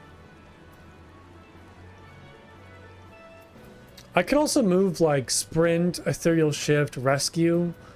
Maybe keep rescue, but like sprint and ethereal shift. I guess like ethereal shift is nice for dodging attacks. Sprint, so that might need to be used in emergency. Sprint's more nice just for like catching up to enemies. I don't know. I don't know like what to change right now.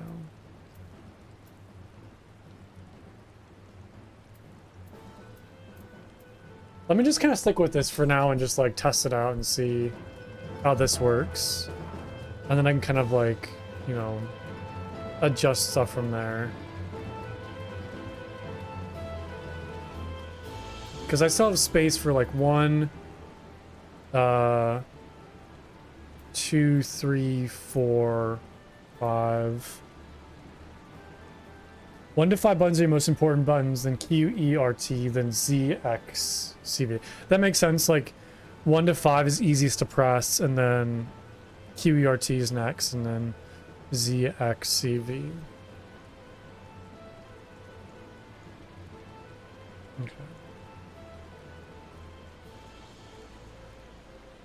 Yeah, I think my philosophy is a little more confusing and a little maybe more complex, but like 1 to 4 is so like my number buttons. So like 1 through 4 are either damaging stuff or like buffs to myself.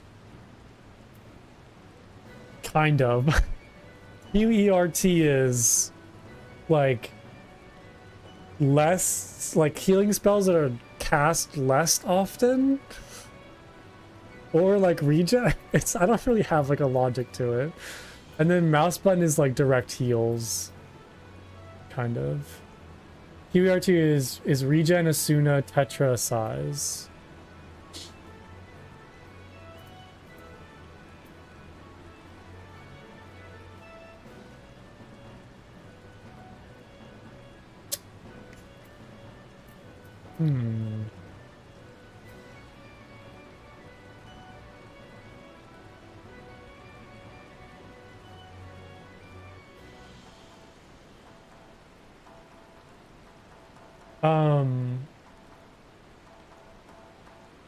Wait, what do you mean like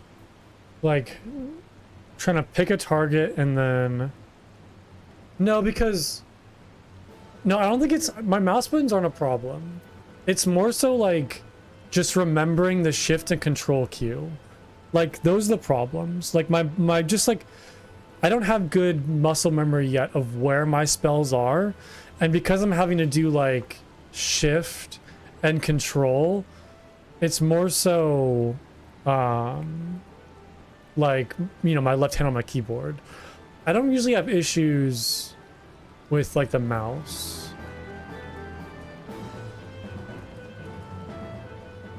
You think control at all is so much to remember? Yeah. I mean, I don't disagree with you.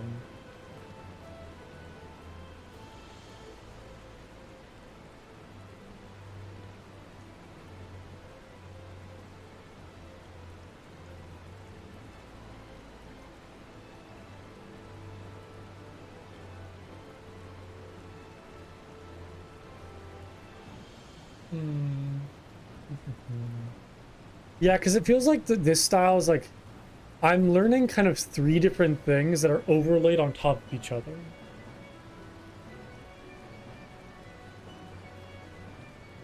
Yeah. Because like how you do it, each button is assigned to one thing. Like, well, for the most part, how you do it. Like Q is just like one thing, as opposed to me where it can be 3 different things kind of layered on top of each other depending upon like shift and control.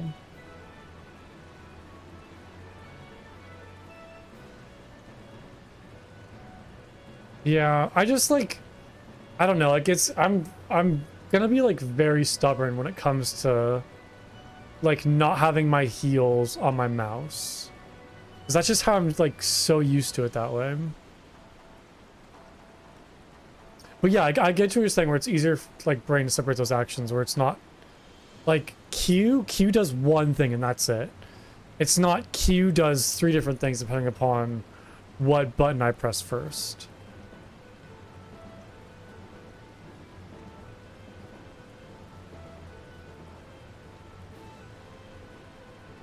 Yeah, I just need to play around with it, I think, and just kind of like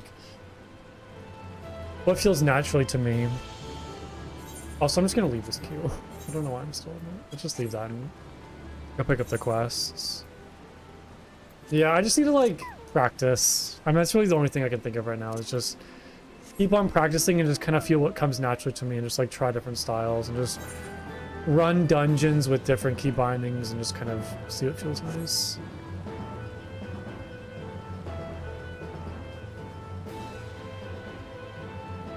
But yeah, so I mean, you have like 10 years of muscle memory and just, you know, a set thing. No, I get you, and I really appreciate the help though. It's like, it's nice to see how other people do things because it's kind of hard to like come up with stuff yourself sometimes and know like what's optimal. So I do appreciate the advice, even if I'm like a little stubborn with giving up my own like bad ways. But I kind of see like the downsides of my current system and all that stuff. Yeah, so you can kind of like apply your spells like across all the classes. So you just kind of know like, hey, like this button's gonna do the same thing for each class. You're not having to like relearn a new like entire key binding layout depending upon like a new class. I get that. Okay, I'm gonna go to the bathroom real quick, and then I'll be right back. I'm glad this stream looks like it's doing good now too. I don't see any drop frames, so I think we're good to go. But yeah, I'm gonna go to the bathroom. We'll be right back. Yeah, I'm glad it seems okay.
Okay.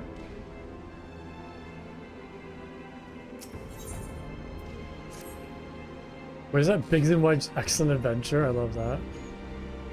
Ready to head back to the belly of the beast, Bunko? Alright, so let's get this rescue mission off the ground. First, some good news.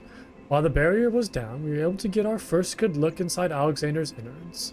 As far as we can tell, Roundrox is being held captive in what seems to be the central control chamber of the whole Colossus, called, helpfully, Central Control. As to how we reach it, do you remember when you infiltrated Midas? There was that cavernous room with a great, oh my goodness, dirty great city in it. Well, we spotted one of those floating platforms which goes back and forth between there and the place we need to get to. The quickest route to the city is straight through the Giant's Head. You'll go in through the hatch you opened for us last time, take care of any guards, and secure the platform I mentioned.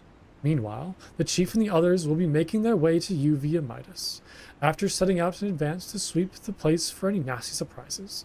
Once you've all rendezvoused, it'll be time to storm the control room, while me and Wedge stage a little diversion. Got all that? Good. Let's crack some Illuminati skulls. Oof.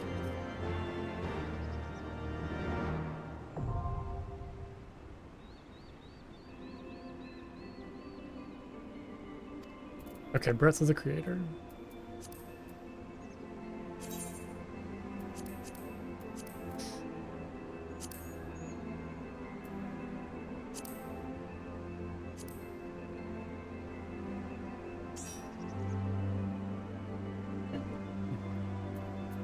Bugula, would you like to do the Burden of the Sun first, or should we just go straight into the Breath of Creator? Because I kind of want to go back and do the Burden of the Sun, just because I remember it being really fun. Depends on queue? Okay. Okay.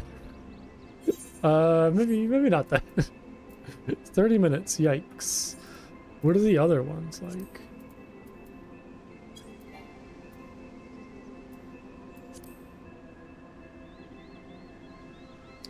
Oh, a couple of macros. Ah, gotcha. Okay, this says 30 minutes too.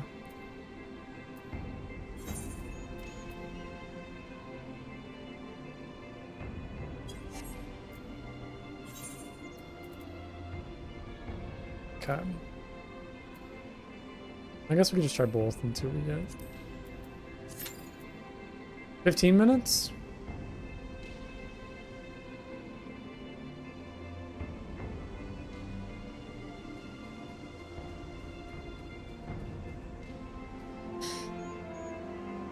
Is that a little better, you think? Switch, try again? Okay. Let's just do this one. 30 minutes. Uh-oh. Yikes.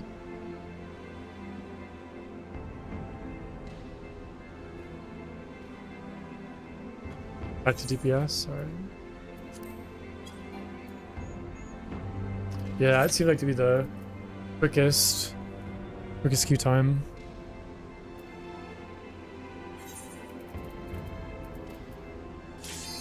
Oh, there we go. Wait. Okay.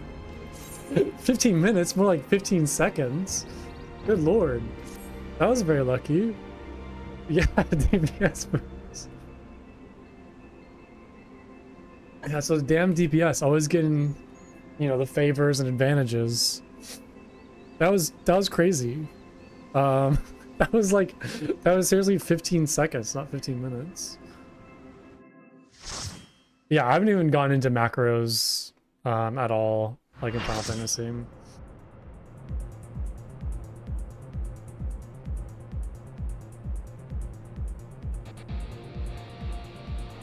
City is so cool looking this side.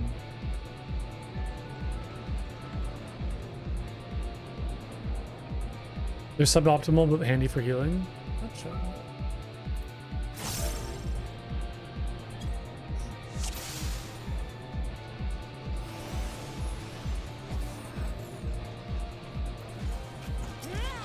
Add-ons aren't really a thing, right, for Final Fantasy? Or they are, but people don't really use them? Because I know for like WoW, for example, like you needed to have add-ons to heal, but it's not really a thing. Gotcha.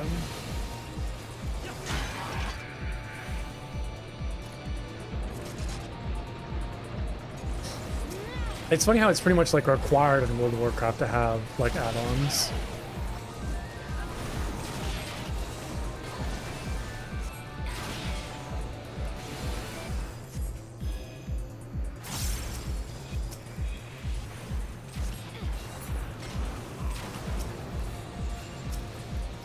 Yeah, I like having regen on E. It's just like very easy to cast, very quick.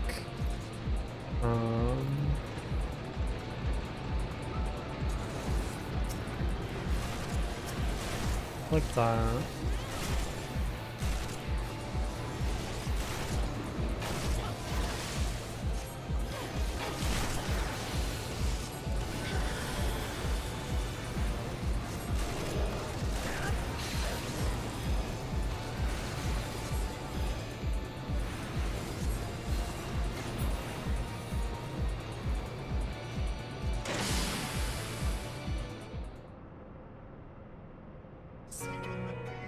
Music. The music. I love it. Definitely my favorite song. Well, I'd say one of my favorite songs I've heard so far. We've never seen like an armored goblin like that.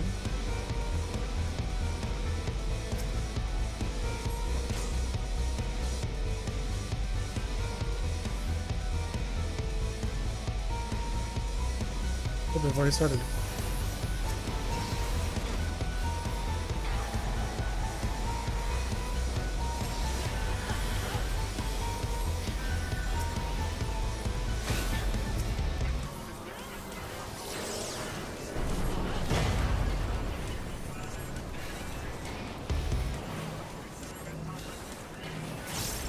I don't know what to do during this.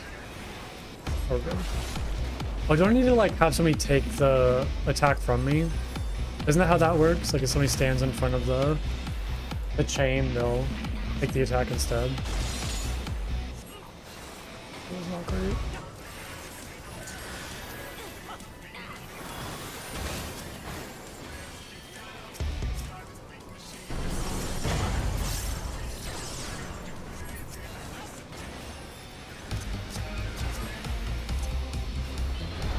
Okay, I like that raise. That was good. I like that. I think it's easy just to click it. I think it is.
Oh no!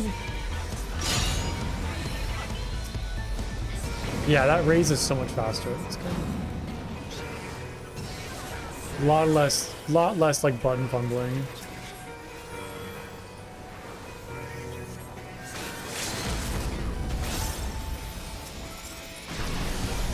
You need to watch my MP though.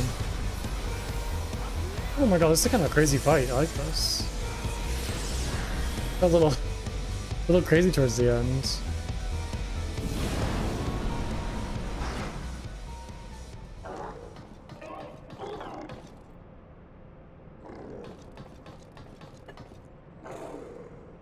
Alright, Goblin.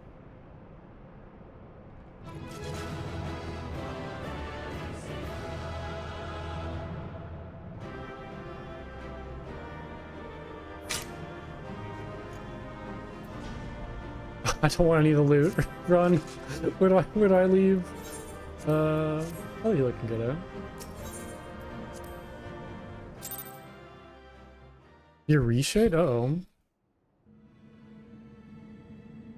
That's not good. Excellent work, old friend. That platform is our shortcut to the heart of the machine. All seems quiet on our front. So, seven hells, we've got company.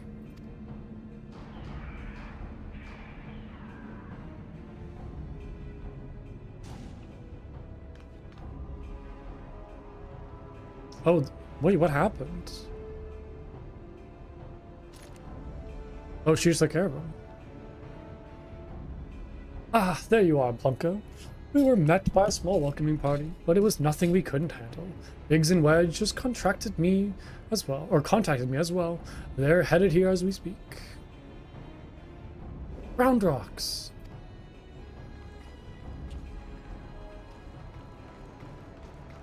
Oh, Yashtola's here too.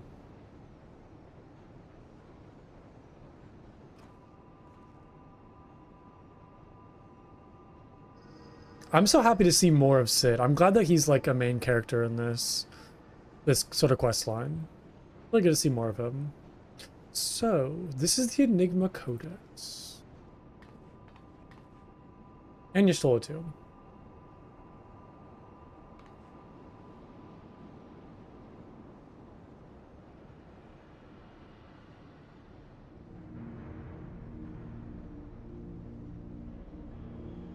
And that must be the third and final core. 12, have mercy. If you could but see the volume of ether issuing from it. Yes, much swirly bright. Time wings can spread, travel to overtimes, make bad things good again.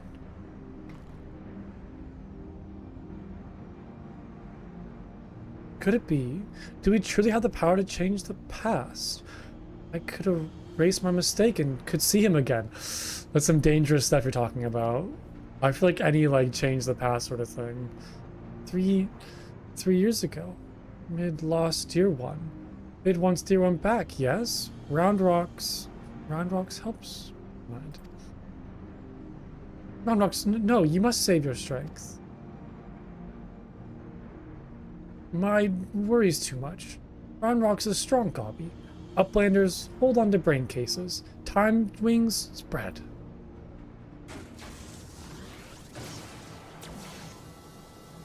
What is... Do we want her to do this? This seems super dangerous. 7 hells. Has the girl gone mad? Stop this round rock. Stop, I say.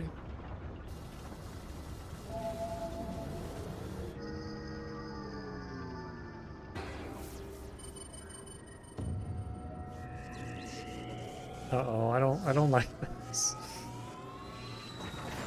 I don't like messing with time. Just, not that I've ever done it. I've never had the chance to do it, but in video games, I feel like it rarely goes well.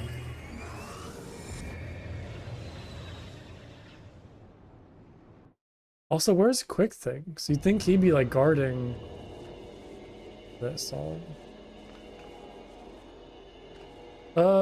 Biggs, where are we? Why is everything spinning?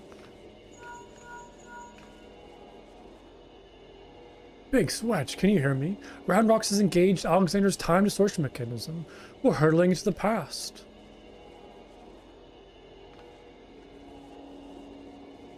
Where... what?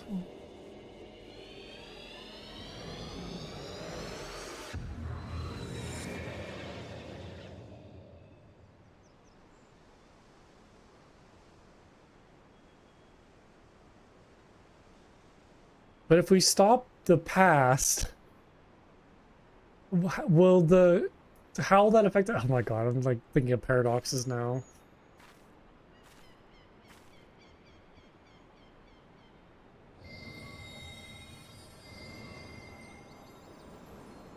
I know. Or like my brain's gonna get all twisted.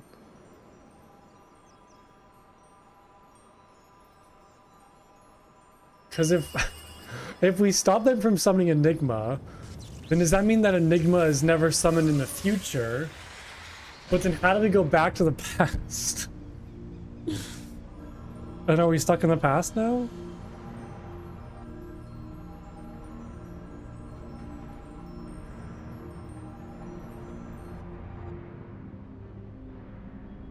And if you interact with yourself in the past, how does that affect yourself in the future?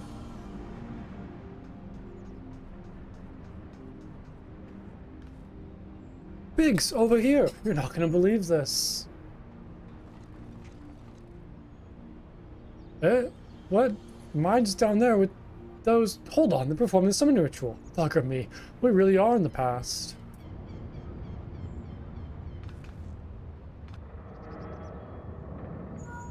It's really cool to see the machine like in its entirety now. What in the seven hells? Someone's taking control of the Colossus. Hold tight, I think it's about to go berserk.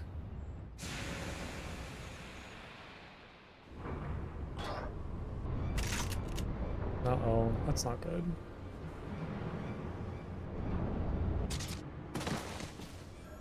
Oh. Not good at all. Damn it all, this isn't right. We must abort the summoning. Quickly mind the seal.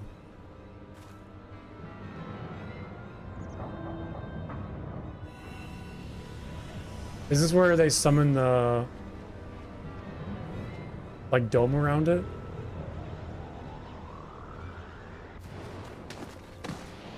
But it, oh, this is still kind of like progressing like the past anyways. So does this mean what happened in the past was already determined by what happened in the present? So what's happening right now is what actually happened in the past. So this is all going according to what actually happened? Daya, no. But I guess she would have noticed that Biggs and Wedge were up here. Oh, but now he's... What's this metal-making kitten doing? And that's right, because he found... And that explains why there's two cats.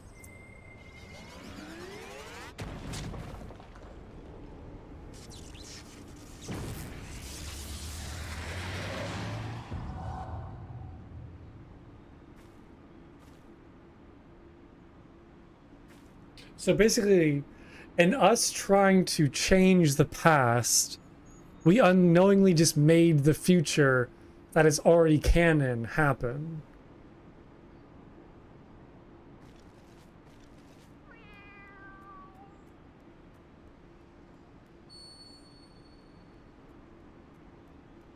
Yeah, we were trying. Well, that's why we went back in time, is because Mide and Round Rocks wanted to change the past to stop Mide's like companions from dying. But in doing so, we just did what had already been done in the current timeline.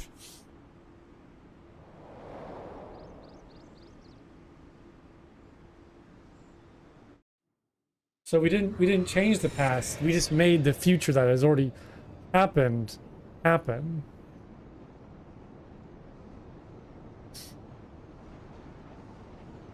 So basically everything's our fault. Everything's our fault. But it's a paradox though, because how can the past affect... No, how can the future affect past events if the future hasn't happened yet? That's only going into consideration that time is like a flat plane and not a circle, where any given moment can happen at any given time.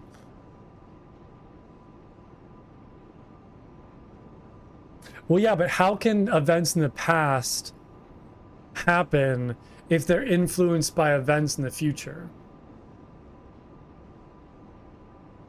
That can only happen if time is a circle, and any given moment in time can happen at any given moment, right?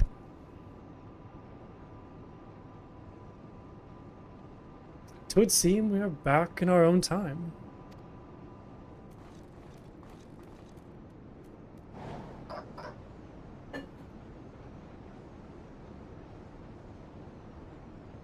Yeah, we can't undo loop. We can just knowingly like recause the loop pretty much, or like perpetuate the loop, right?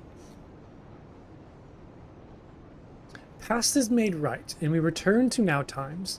Treasure hunters' friends die, as it is writ, as it must be. Uplanders serve quick things well today. But it's also like a paradox, because you can't have future events influence past times because the future hasn't happened yet. So unless different events in the past led to a future that influenced the past were the same, I don't know, I'm gonna stop thinking about it. Uplanders are not grasping meaning. Quick Things breaks into bitty pieces. Fit in Uplanders' tiny brain cases. Time is flat, round shape. Okay, so time is round. All things Uplanders and Gobbies did, are doing, and will do. Doing happens over and over and over again for all times. Okay, so time is a loop. Okay, so it's like Interstellar, pretty much. So, when Maid and her friends attempted to summon Alexander 3 years ago, they actually saw us. What they actually saw was us traveling back in time. But that's madness. Time is an endless circle? My failure and plans and suffering, it was all doomed to unfold like this from the very beginning?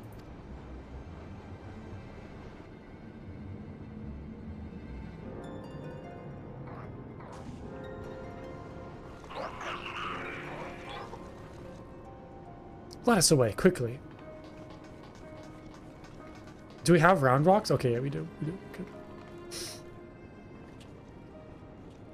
I feel bad though that now, like, Maid kind of knowingly partook in the demise of her friends, like, in multiple ways now.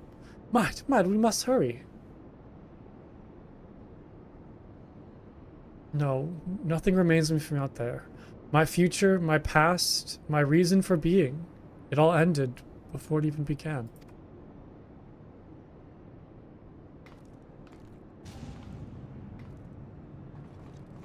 Maid. Oh, she doesn't. See, I don't like that. I like being able to like influence your destiny. Like destiny is a set thing that can be changed and influenced, right? That was a little viewpoint. We'll pick that up. The towering monolith erected in tribute to the great scholars who have passed on, leaving behind the knowledge that has shaped the realm. The names of countless men and learning are etched in the mighty stone, along with the motto Charlian, knowledge seeks no man.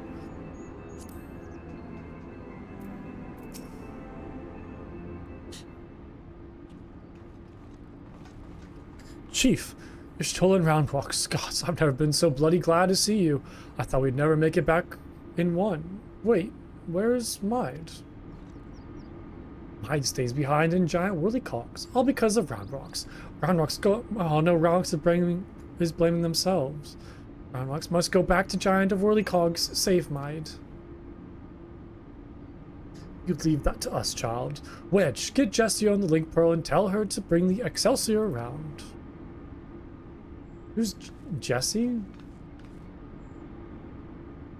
Though I don't much care for the answer. We finally know the truth behind the events of that day 3 years past. The Illuminati masterminded the massacre, and, through some ungodly trick of time, 'twas us that brought them there to do the deed. And what about Maid? The only thing keeping her going was the hopes that her beau's soul lived on in the machine. But seeing what happened to the poor bastard. Aye, we witnessed the truth with our own eyes, sucked into the core of the Colossus to state the primal's appetite. If aught remains of him, it is no more than heat and light.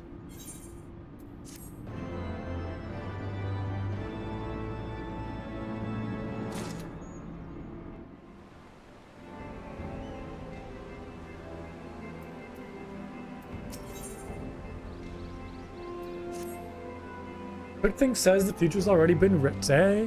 That we're fighting a losing battle? Well, we've got a thing or two to say about that, don't we, Plunko?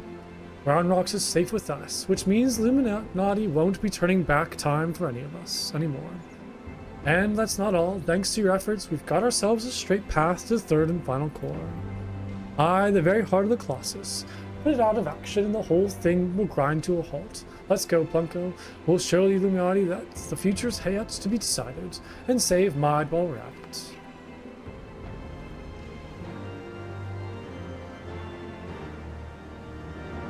I do love stories where people change their destinies, or people can kind of like override fate.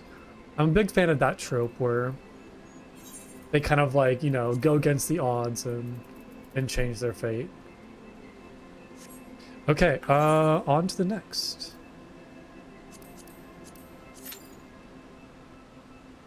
Boogaloo, it says 30 minutes. Do you want to, like, maybe give it 5 minutes to see, or maybe we'll get like a fast queue time like with the DPS. Maybe the average wait time is different. Or not correct. Oh, okay, switch back, got it.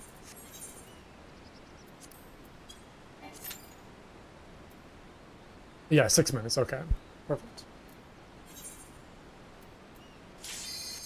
6 seconds, actually.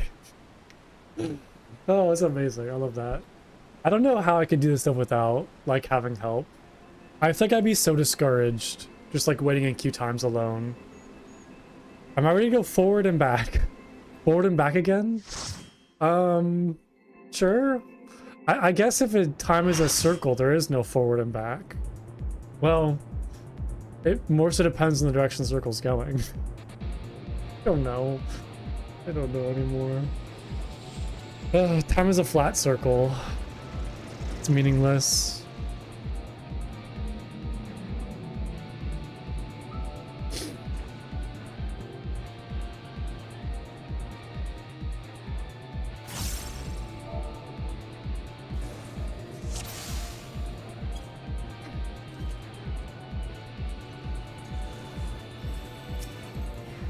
When the air currents appear, click one. Got it.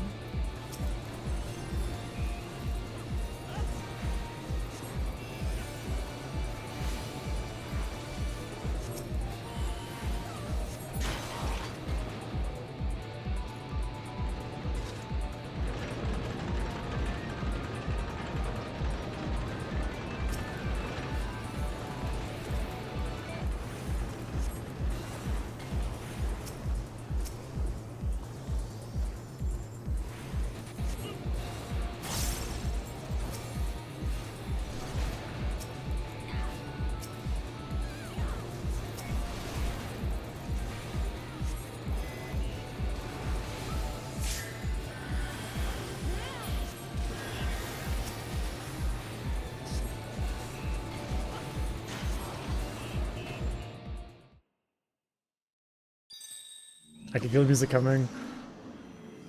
I can feel the music. I know it's coming. What is this? Is this like a mana cutter?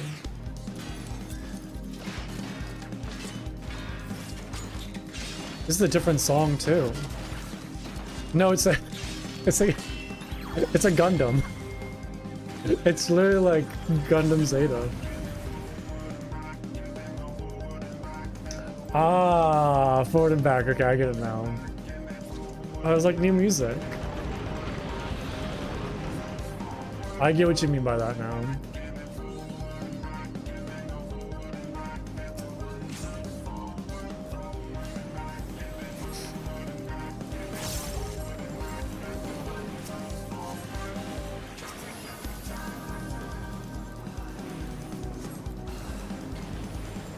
I don't know if I like this more or less than the other song though. I mean, I don't know. I need to give it time. I need to give it time.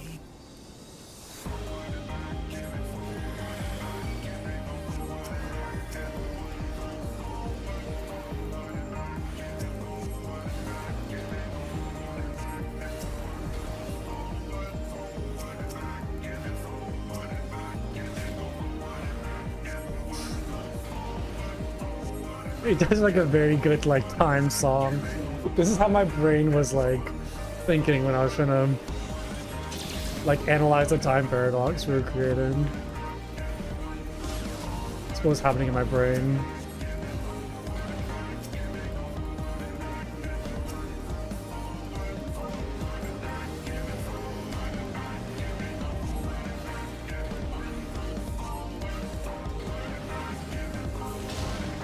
Oh my goodness, that was good. I don't know what this is right there, though.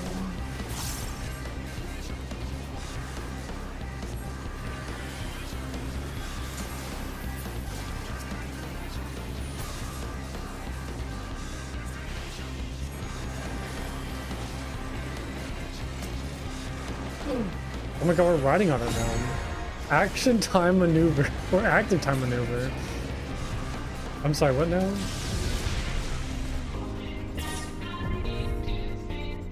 I like this part.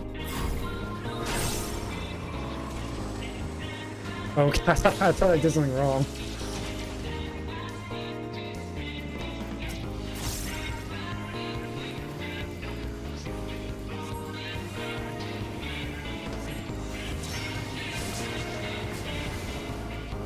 That was very bright.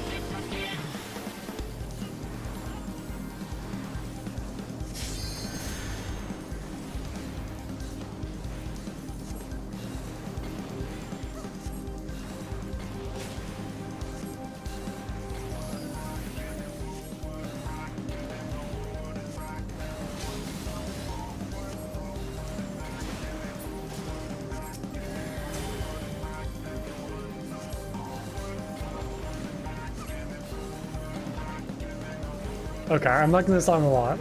It's really growing on me through the fight. It's good. Also, everybody's stacked up over there. I'm just like off my own.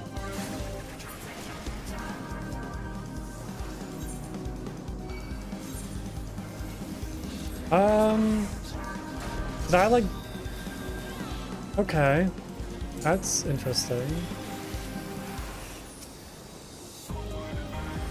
I'm not really sure what happened there. A lot of people just died, including me.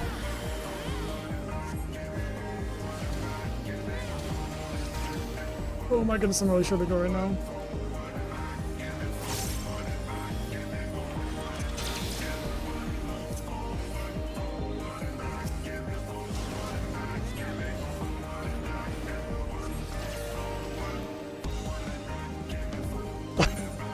What is happening?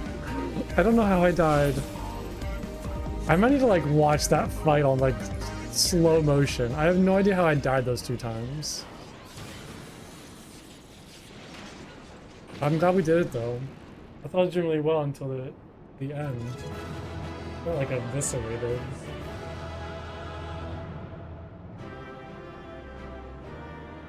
Yeah, I'm gonna need to like watch somebody explain that fight. It was a little confusing.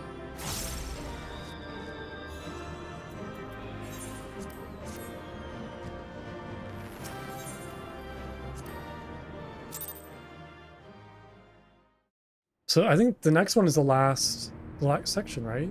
That is a big crystal. Outstanding, Plunko. Another Illuminati creation reduced to scrap metal. I'll wager the mere sight of you is enough to send the gobbies scurrying back to the drawing board.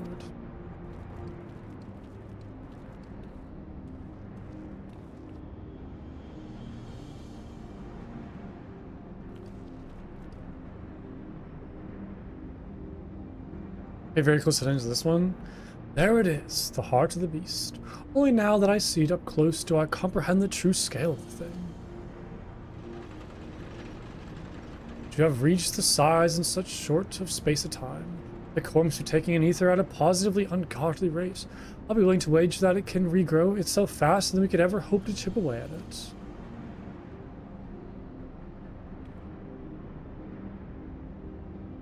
Which means we'll need to change tact. The central control room houses everything required to operate the Colossus. It's not inconceivable that it might offer us a way to regulate or even shut off the flow of ether to the core. Of course, any attempt to control Alexander is doomed to fail. Without the guidance of the Enigma Codex, and there's only one person alive who can access its secrets. But Chief, do we really need to drag the poor girl back there? What if she falls into Illuminati hands again?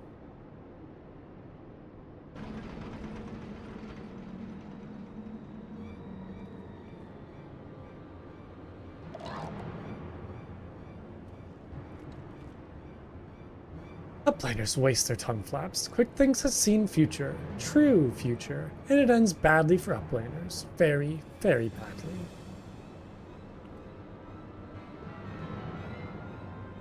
Uplaners think they just lazy walk into central control. Quick thinks not. All passages are sealed. All floaty boards are disabled. Only way left open is here, through core chamber. And when Uplaner comes next, it will be Uplaner's end times. Quick Thinks has seen it.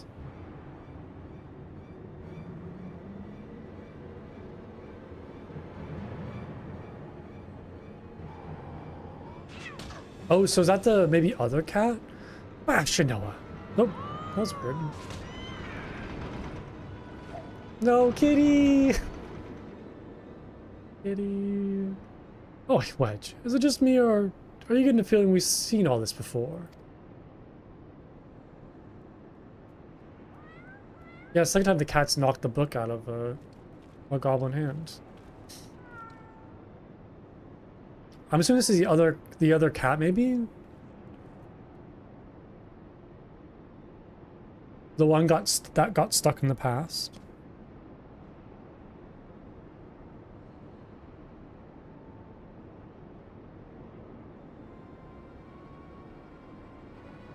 Is a Watcher book of Backrix. And look, writings in where Backrix left off. When Shinoa sends Watcher book Spinny falling from Backrix's fingers.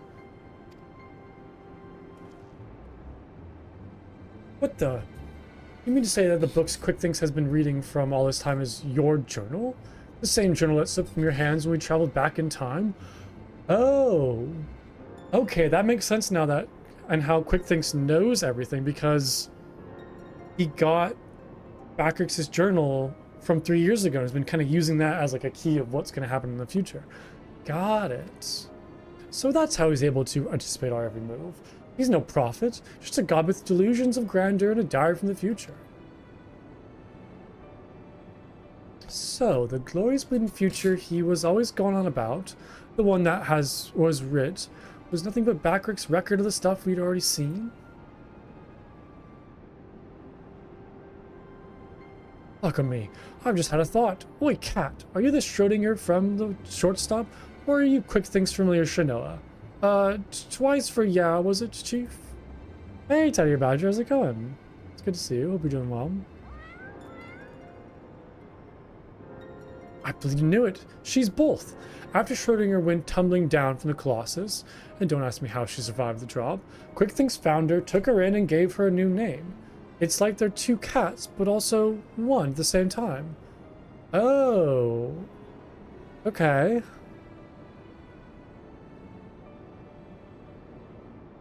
Wait, what do you mean you have your own PC so you have a new character on your account? Oh, nice. That'd be cool. Getting an own PC is very exciting. It's like a really big thing to look forward to. Were you like sharing your Final Fantasy account then? Like, what do you mean you have like a new character?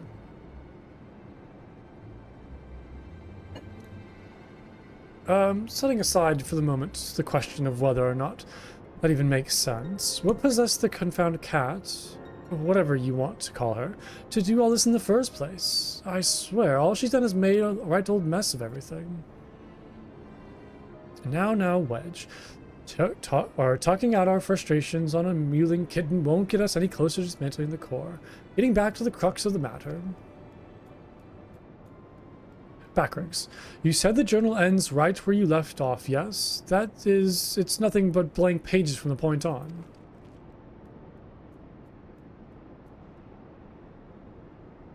So that means, like, from here on out, Quick Thinks doesn't know the future. Because first off, he doesn't have the book anymore, but even if he did have the book, the future's not written because the book was, stopped being written after it was tossed off. Did you hear that, everyone? Though Quick Thinks would have us believe otherwise, the future from here on onward, that is still to be written, and I'll be damned if we won't be the ones to write it.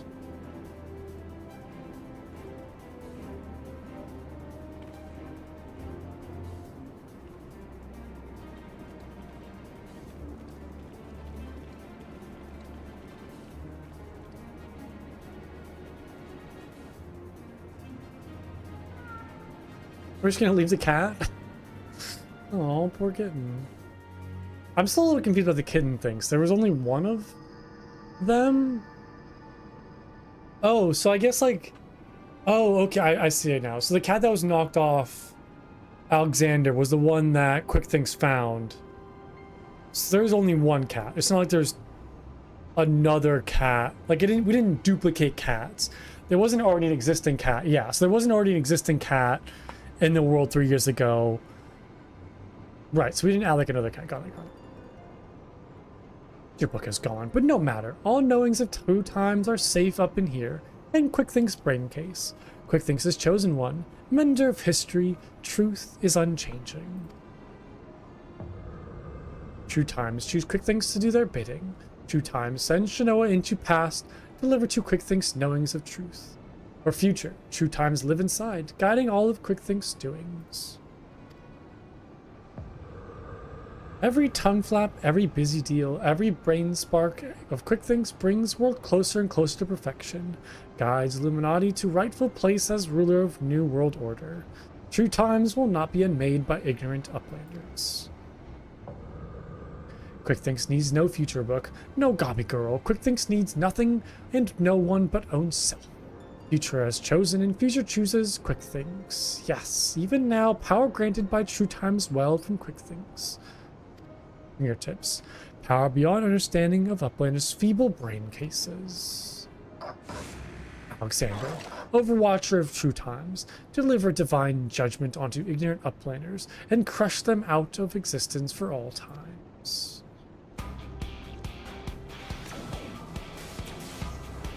Okay.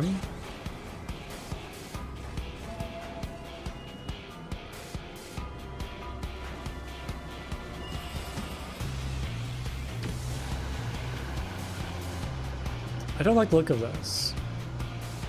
Also, I don't see Might anywhere either.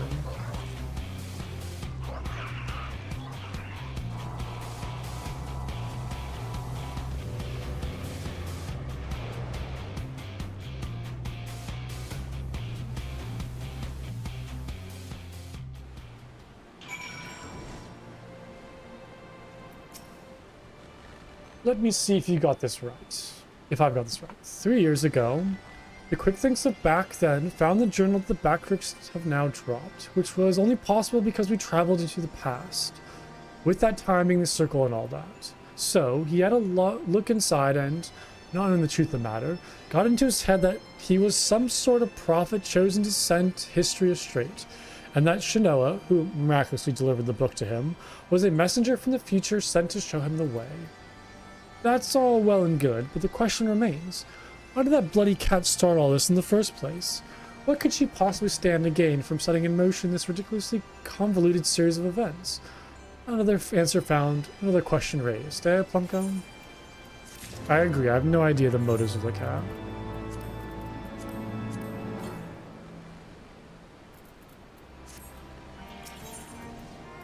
I think this is the last one, right?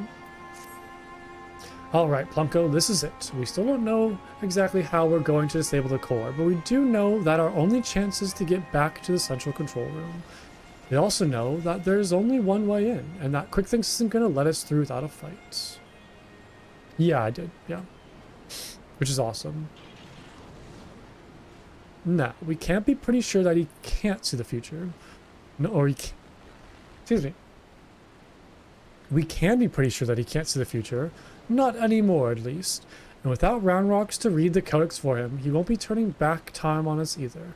But he's still a powerful, or a power-mad maniac with some of the deadliest machina in the realm at his disposal. And after losing that book of his, I'd wager his trigger fingers feeling pretty bleeding itchy. We'd best be ready for a battle in half. Muscle against metal, man against machine. I don't know whether to laugh, cry, or soil myself. Mayhaps all three. And here comes the chief now. It's time to move out.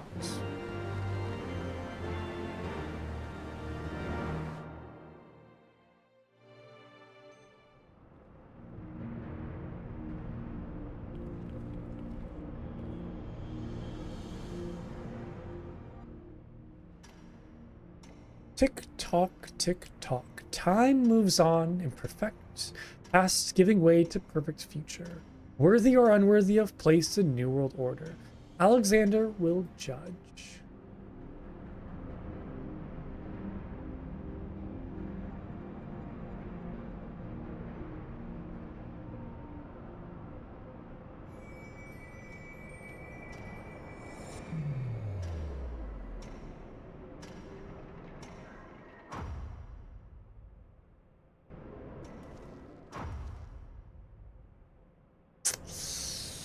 Uh-oh. What's going on? Oh, it's like a smaller version of Alexander. Yes, all is as quick things foresees. Truth hammer of Alexander's falls on uplanders. Ignorant and unworthy are not welcome in Illuminati future. Here uplanders meet their end times.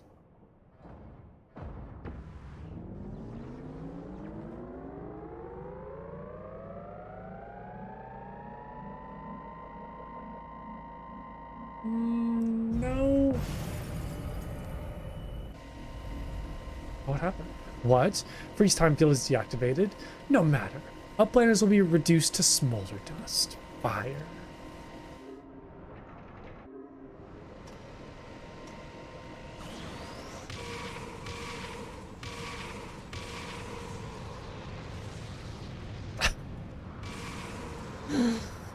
Oh, good. I'm glad my character is very good at dodging attacks, because I am not.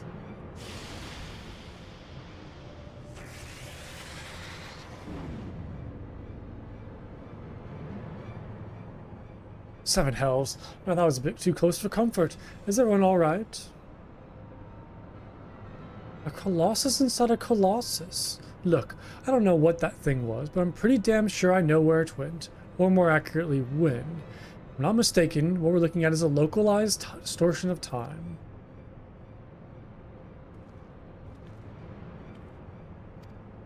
The only question is where our metal friend will reappear.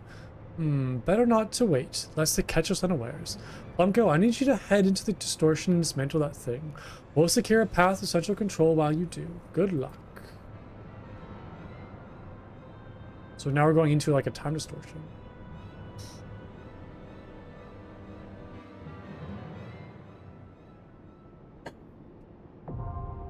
The soul of the creator.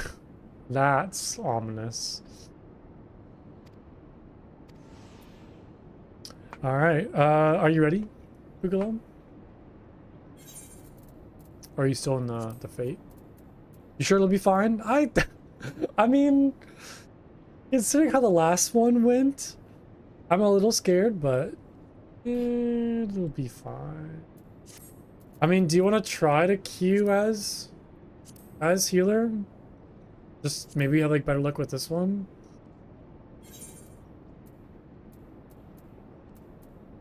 Might as well give it a shot. I mean, I also do you just want to like wait 5 minutes? I don't. Or. I mean, I don't know. Like the other queue times have been very like deceptive, so maybe this one could be deceptive too. But I feel like 30 minutes is usually like a bad sign.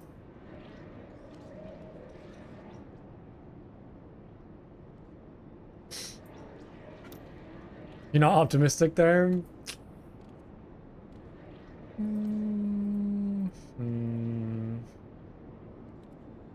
Okay.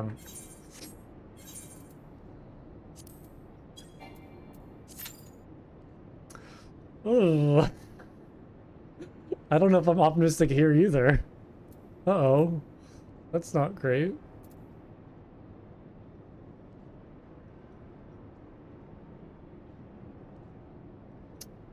Yikes.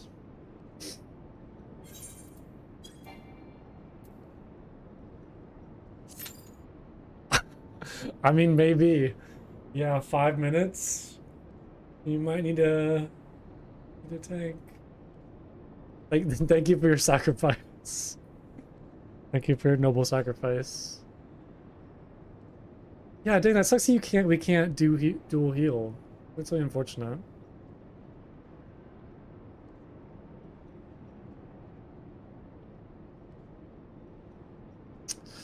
That is unfortunate.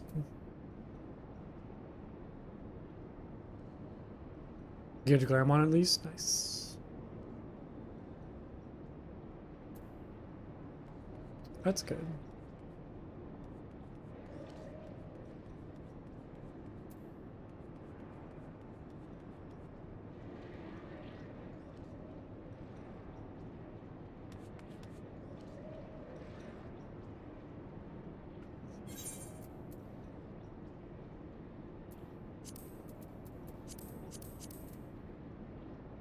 Man, lots of tanks. I feel like that's the one I see most often for adventure and need is always tank. I feel like I rarely see healer. It's so good. Okay, I'm like pumped up. I'm excited.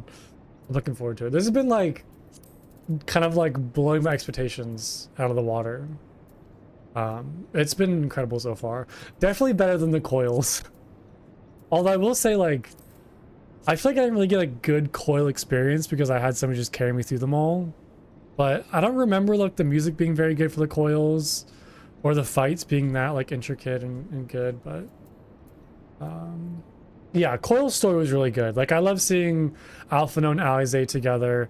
It was cool like seeing Louisoix after he's been talked about so much.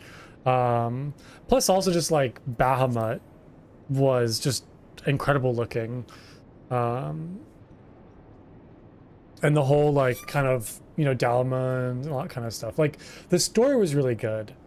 But also like the story of the Alexander's really good too.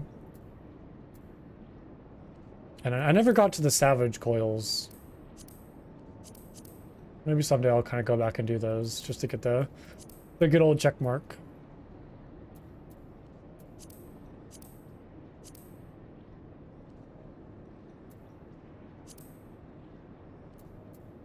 But yeah, I think I've definitely been enjoying like Alexander over the coils. Really cool fights, amazing music, really cool like environment. You only have... Wait, what do you mean 6 and... Wait, is there a Savage mode for all of the coils? What do you mean 6 and 9? Or 6 through 9? Wasn't too bad.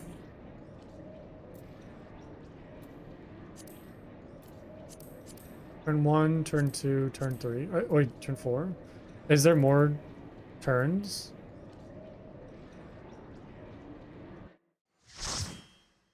I don't know, it's fine.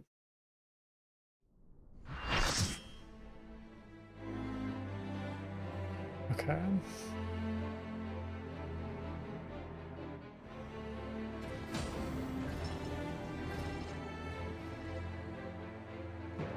There's a unicorn level though.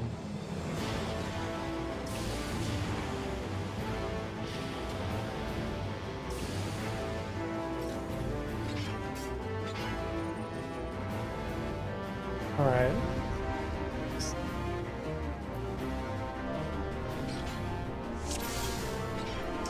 The soul of the creator has begun.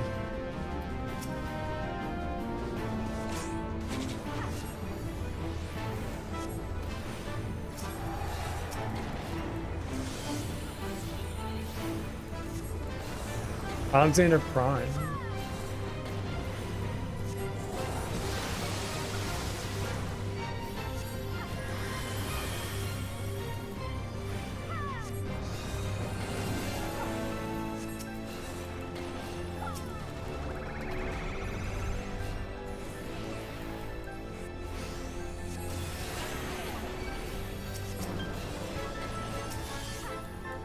Okay.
What?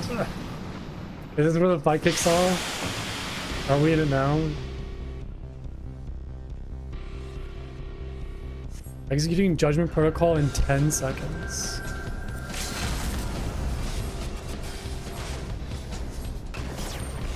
I don't know what's going on. So scared.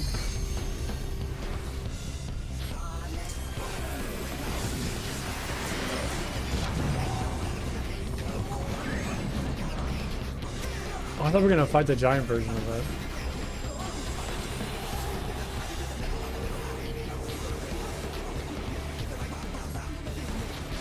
I don't know what they're saying in the music right now, but it's quite fun.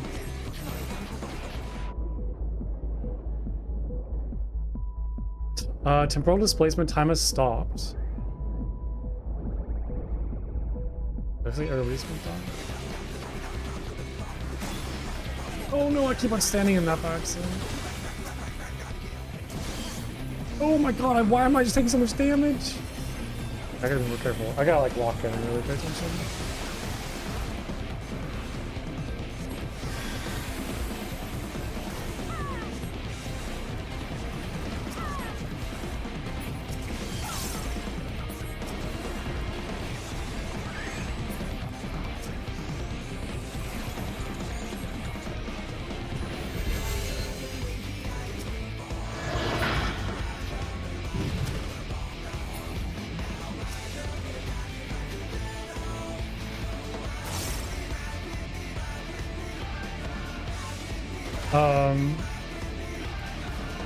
Where's everybody? Was I supposed to go to those orbs? Okay, well one tank is here, the other healer is here.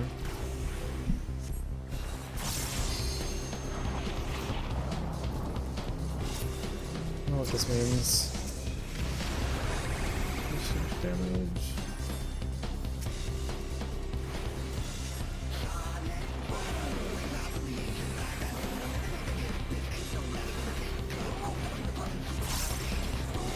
Okay, everybody else just got back.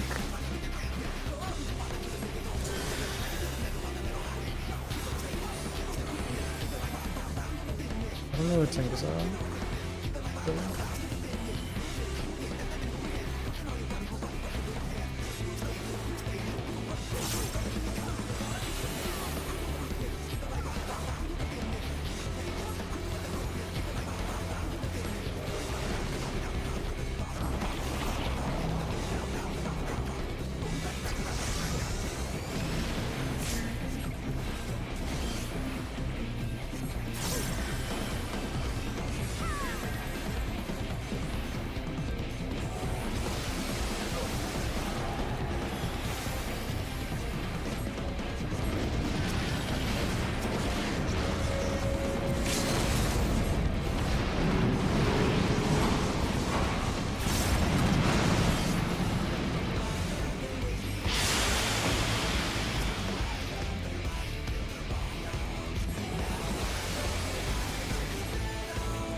That was an interesting fight. I kind of like, I don't know. I think I was too like, focused on not dying and like healing people that it's kind of hard to take in the whole fight. But I love seeing the giant version of it, and that moment where you kind of get like time frozen, the music changes. That was really good. Is there any? No, it's. Oh, there's a minion. Need.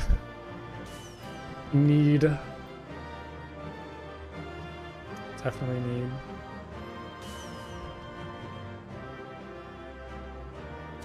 No, wait, did I get the pet? Did everybody else leave? No. That person did. It's alright. I got all the junk. Because I say too long. Yeah, that was a really cool fight. Like, I loved seeing the giant version of it, like, pop up. That was great.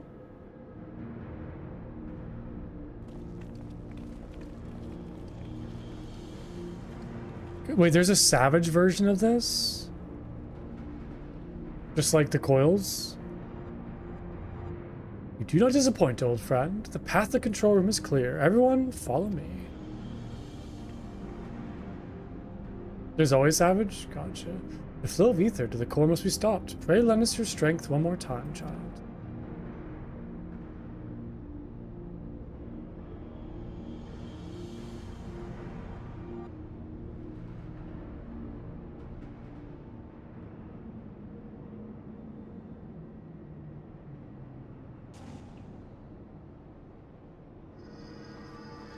Oh, okay, gotcha. Okay. Wait, so is there a savage for like every single level then? For this? For like every single, you know, section of Alexander has a savage version? Oh, crazy. Okay, I don't know if I'm gonna do all of that. Is there any reason to do all of it? Like, is there any like, is there any reason for doing all of it? The fourth of each tier drops a mount. Okay, there is reason to do it. Okay, got it. When Quickthinks winds back time, doings of uplanders will be undone. History will be rewritten, and Illuminati will rule over New World Order. Well, is there mounts for the savage coils as well? Ha! If you think you can take round rocks from us, you're welcome to try. Okay, gotcha, no. Foolish uplanders, knowings of the Enigma Codex are not known to just one. Does the cat know the Enigma Codex? Or is he saying that he knows it too? Okay, just titles for each stage of coils. Could you solo the savage coils? Or are there mechanics that require more than one person? Like, could I go back and solo them? As like a level 85 or whatever I am? The damn thing's responding to him. Could not solo him? Okay. Uplanders are slow-seeing. Quickthinks never needed Gobby Girl from beginning. Oh, you could though? So it is possible solo. Just maybe not for me. When the final core is activated and Alexander fully awakens, its power will be such that it could entirely consume any who sought to control it. You were too craven to risk your own life until you had no choice. Oh, so we just used round rocks. Okay, you couldn't do level 90, got it. Treasure hunter, but treasure hunter is too slow coming. Future has chosen. You poor deluded fool. You never did work it out, did you? The future doesn't choose us. We choose the future. I love it. Oh. Okay. Oh. Now, child.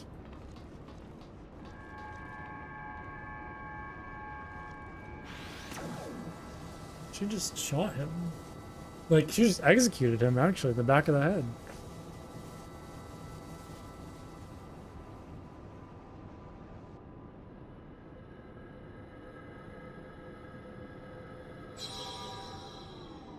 No, she does not have time. She does not have any time. She's gonna start blasting.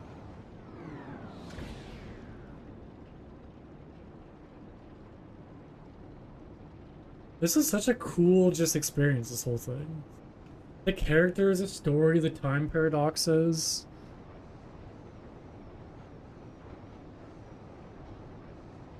So interesting. I wonder if Maid will be like a future character, or if she's kind of entirely contained within the story. So the knowledge of the Enigma Codex allowed you to disable the core. Yeah, I gotta do them all. Yeah, you're right, like all at once as opposed to having to wait for content drops and content patches. Our stores are depleting rapidly. Without a steady supply of ether, it's only a matter of time before the whole thing grinds to a halt and fades away.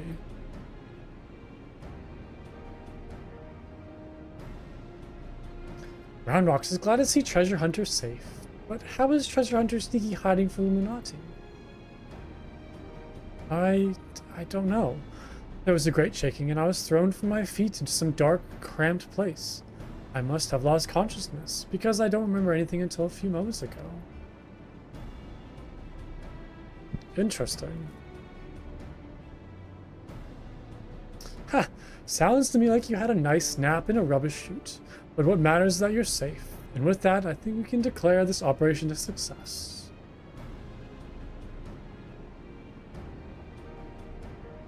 The head nod of approval.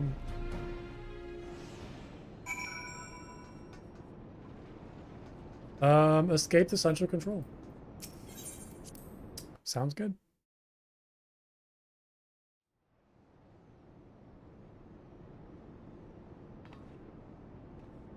It would seem our work here is done. Let us take our leave.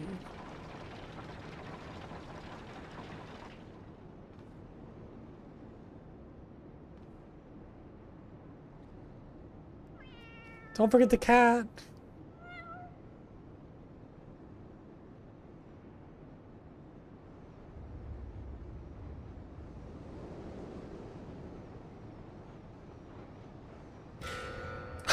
Kind of scared me a little bit. Oh no.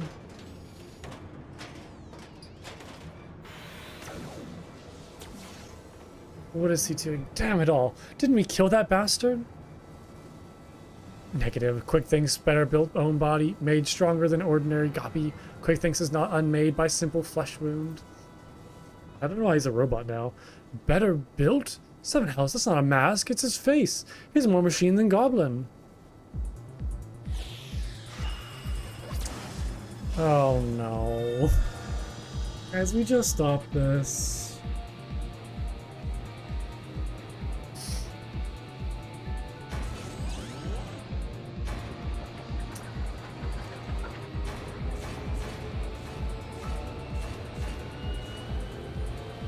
Quick. Mind, shoot him in the head again. Oh, Alexander, Lord of Steel and Whirly Cogs, outspread wings of time, let ignorant and unworthy feel divine judgment. I guess he is a robot now.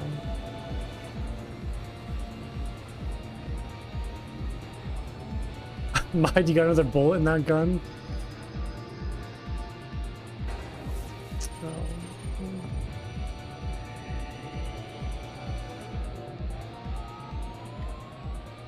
The code responds. He means to return to the past.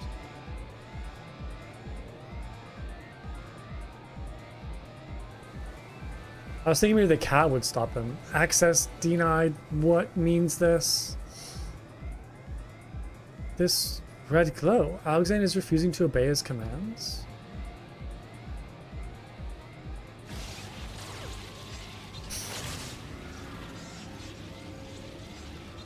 Alexander! Junk brain machine. Quick Thinks is chosen one. Tongue flaps of Quick Thinks must be obeyed.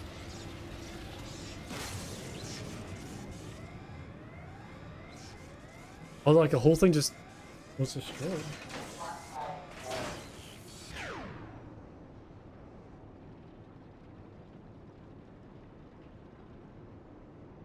It would seem Alexander has achieved what a simple flesh wound could not. Everything is permanent deactivation. Quite how and why is less clear. If I didn't know better, I would say the machine had a mind of its own. What is like a primal? Cat. Is the cat the primal? That's like the trick. The cat is Alexander. Oh no, it's maybe Dayan, my love. Could it truly be you?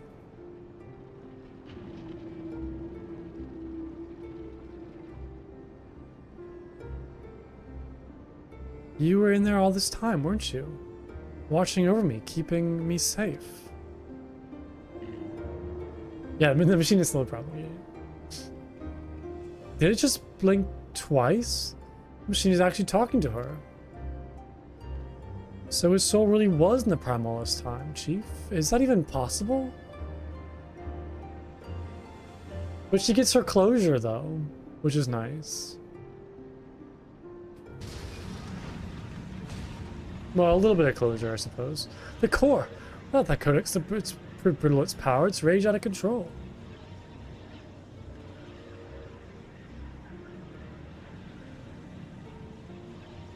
It drinks neither like no primal I've ever known. We must stop it now, lest the Eorza be bled dry. Finally, I see. This is why she's gonna sacrifice herself. This is why you summoned me to this place, isn't it, my love?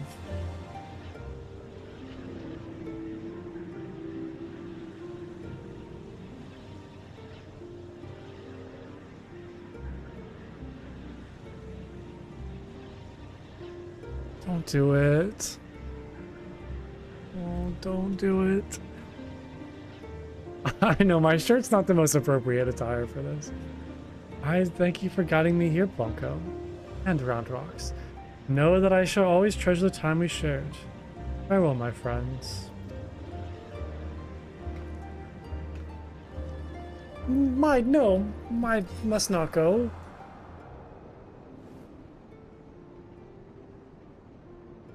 Why?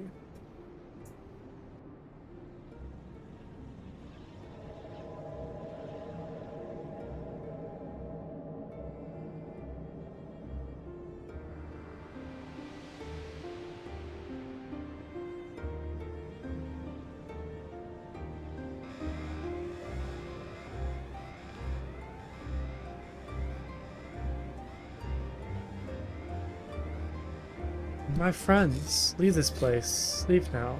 Fear not, Alexander will trouble you no longer.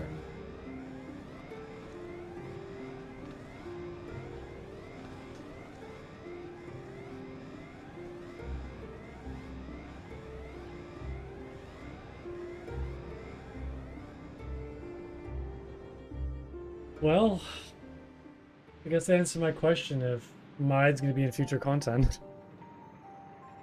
Oh, I almost cried there a little bit.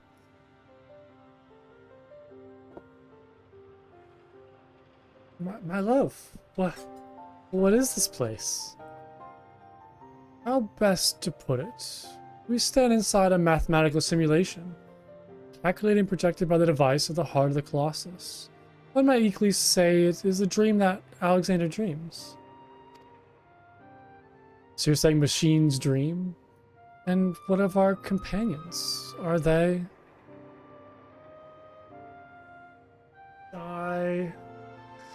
Their fate was not mine to change, mind. All that came to pass did so for a reason. History is as it was, as it should be. Free of the paradoxes that spelled it in doing. I liked her. From this place, unfettered by the mortal construct of time, Alexander looks upon the past, present, and future, seeing infinite possibilities. I see what it sees and feels what it feels. This perfect machine, born from yearnings for an ideal world. I mean, I guess she's not like dead, but oh, you could see the worlds we have seen. A world in which the Illuminati rule history with an iron fist. Every nation brought him to their yoke. A world in which Alexander spread wide the wings of time and swept the lesser moon from the heavens, averting the calamity. Alexander dreamed all the realities imaginable, all the realities mathematically computable, and in the end, reached a single logical conclusion. It would change nothing and erase itself from existence. But why? Alexander possesses the power to travel through time and space and reshape history for the better, but such power comes at a great cost. The sheer quantity of ether consumed in the process means that Alexander itself would, mayhap not immediately, but inevitably, bring ruin to this world. This perfect machine, this supreme manifestation of logic and science, deemed its own existence a threat. And so it chose to do nothing, to leave history untouched and the future in the hands of man with all its imperfections. Such was Alexander's divine judgment. A time will come when the fate of the world is placed in the hands of one warrior. For reasons hidden to me, the future from that day forth remains shrouded in mystery, beyond even the Colossus' ability to calculate. And yet, Alexander chose to believe in that man and the light within him. Aww.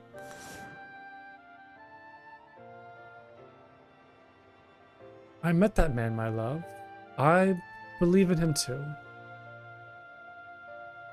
There was but a single time Alexander was spurred to action, not to change history but to preserve it.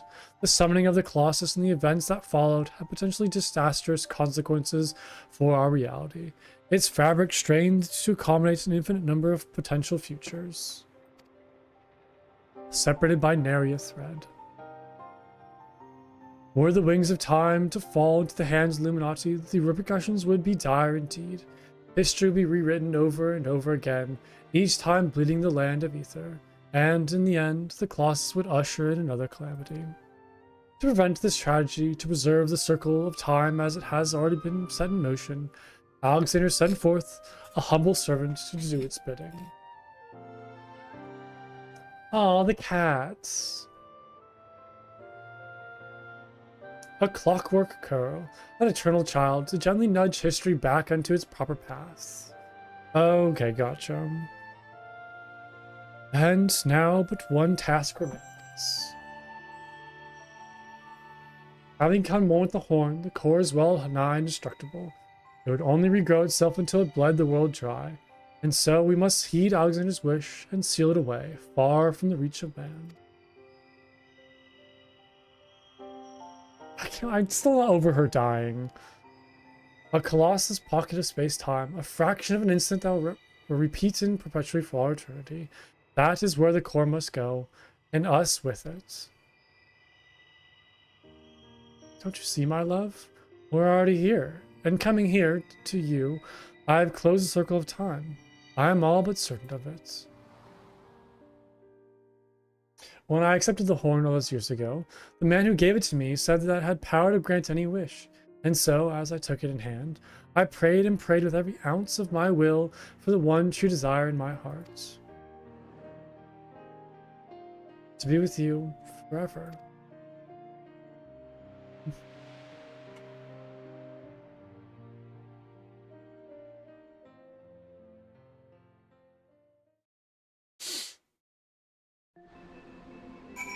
Oh, when I asked if Mide was going to be in more content.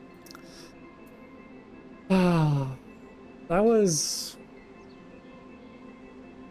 really sad. I'm very sad now.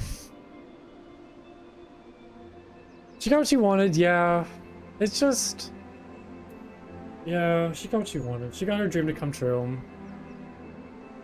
She got closure. I get it. Round walks us back into the shower with the chief. Everyone's safe and sound, except for my debts. The poor lass always had a flair for the dramatic. But to think she'd throw herself into the core. It's odd, though. I could have sworn I heard her voice in there, saying the Colossus would trouble us no more, or something of the sort. And for what it's worth, it has been sleeping like a baby ever since we got out. What is this? Oh god. That's very silly. That is the warrior of light. That is the warrior of light. In his glory. I'm gonna save this image. I'm definitely gonna save that. That's amazing. I love that. That's incredible.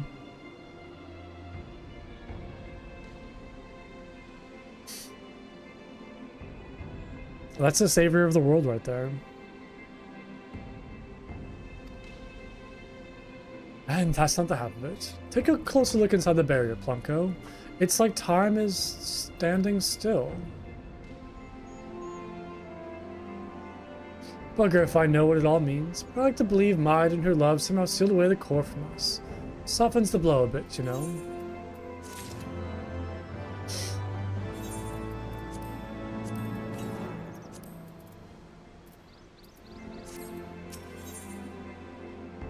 The endings and beginnings. Phew, I'm still not sure how we managed it, but I'm just happy to be out of the godforsaken place in one piece. Of course, it's a damn shame what happened to Maid. Stop bringing her up. Stop talking about her. It's making me more sad. Hold on a moment, Plunko. Jeez. What? Aye, Chief. Leave it to us. Bloody hells, Plunko. Roundrocks has gone missing. I've been worried sick about the poor lass ever since we got back. I mean, how would you feel if you saw your best friend throw herself into a running engine? I wager she's run off somewhere that the two of them used to frequent together. Wedge and I have to look around here. Why don't you search the Clutcher's quarters? Come on, let's find her before she gets herself into any more trouble. Oh, round rocks. Search for round rocks.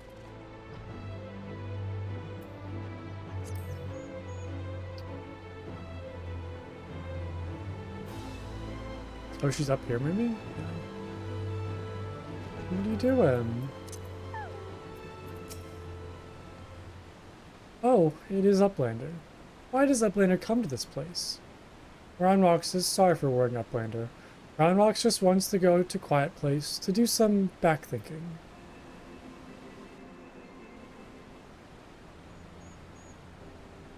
Running out of giant of whirlycogs. Roundrocks feels something rattle in pockets. So Roundrocks reach in and cannot believe what she finds. Rattling thing is glowstone. Roundrocks' favorite is treasure. Roundrocks, I love you. You're amazing. But it is dark. Even with many tryings, glowstone does not glow for Roundrocks. Not anymore. There you are, child. We were worried sick about you. What's that, Plumko? It's Autumnus.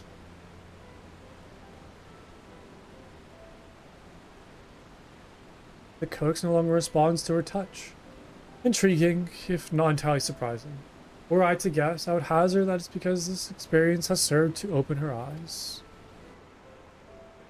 The Enigma Codex was born from one man's all-consuming pursuit to perfection, its knowing sealed off from any who harbored even a sliver of doubt as to the merits of the ideals it espoused.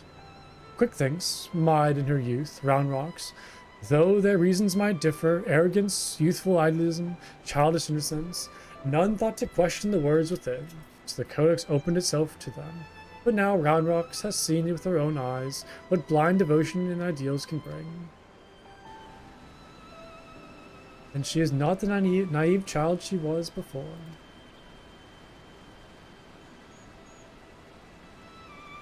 It's all well and good to dream of building something perfect, but sooner or later you have to stop dreaming and start doing, hammering it together by your own hand with your own blood, sweat, and tears. And so doing, you're forced to confront with your own failings, and deal with your frustrations at the world's unfortunate habit of falling below expectations. Else, there may come a time when you just want to tear the whole bloody thing apart and start again. But more often than not, you emerge from it all with something you can hold on to and carry with you into the future.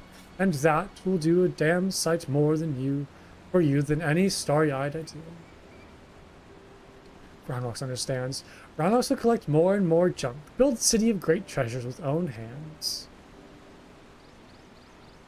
That's the spirit. Roundrocks has just one wish. Not glowing glowstone is piece of Maid's dream. Roundrocks will give it to Maid.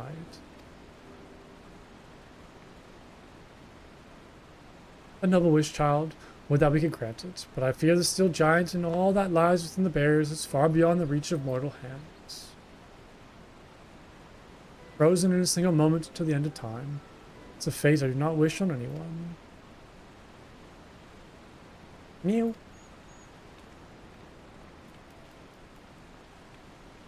Well, look who it is. You have a real knack for turning up underfoot, don't you? I'm reminded of the apparent ease with which this little curl seemed to slip in and out of the Colossus. Were it not for the small matter of time having stopped in there, I'd send her with Roundrock's glowstone without a moment's hesitation. Mew. 2 mews? Might that suggest we give it a willingness to try? Mew.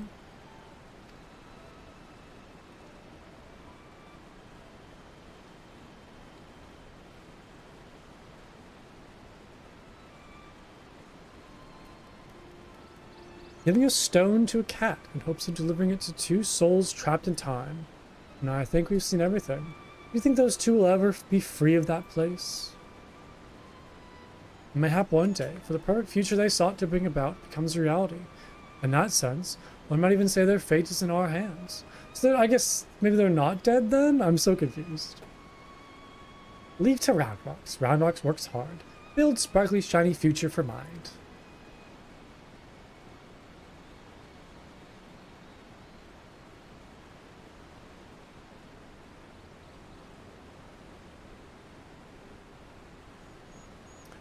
And shall we, child? And with that, Plumka, we must take our leave. For all you have done to stave off yet another primal threat, you have our gratitude. I contacted Biggs and Wedge to let them know that they can call off the search. Needless to say, they were relieved to hear that Roundrocks is safe. There was also a matter they were looking to discuss with you. They said they'll be waiting for you back at Shortstop.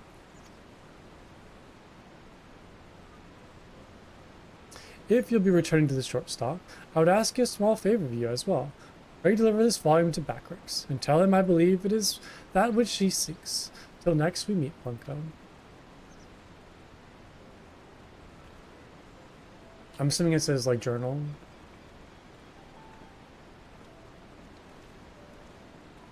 Bye-bye.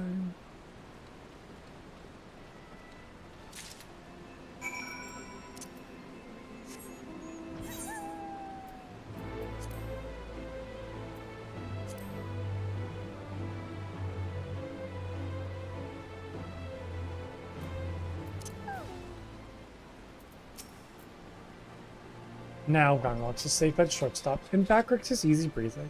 Uplanders have thanks to Backrix, Uplander brings presents to Backrix. This is Charlie and Legend Book from Ishtola. Backrix has waited for Legend Book for a long time. Backrix has been reading about many things. About Enigma Codex and blue-haired Uplander that writes it. Maybe these knowings will save Gobbyflock from giants of Woollycogs. Thanks, Backrix. Now, Giant of Woodclog sleeps, and Gobbyflock is safe, but still Backrix would fill Braincase with knowings, fill pages of Watcher Book with data. Let Backrix see.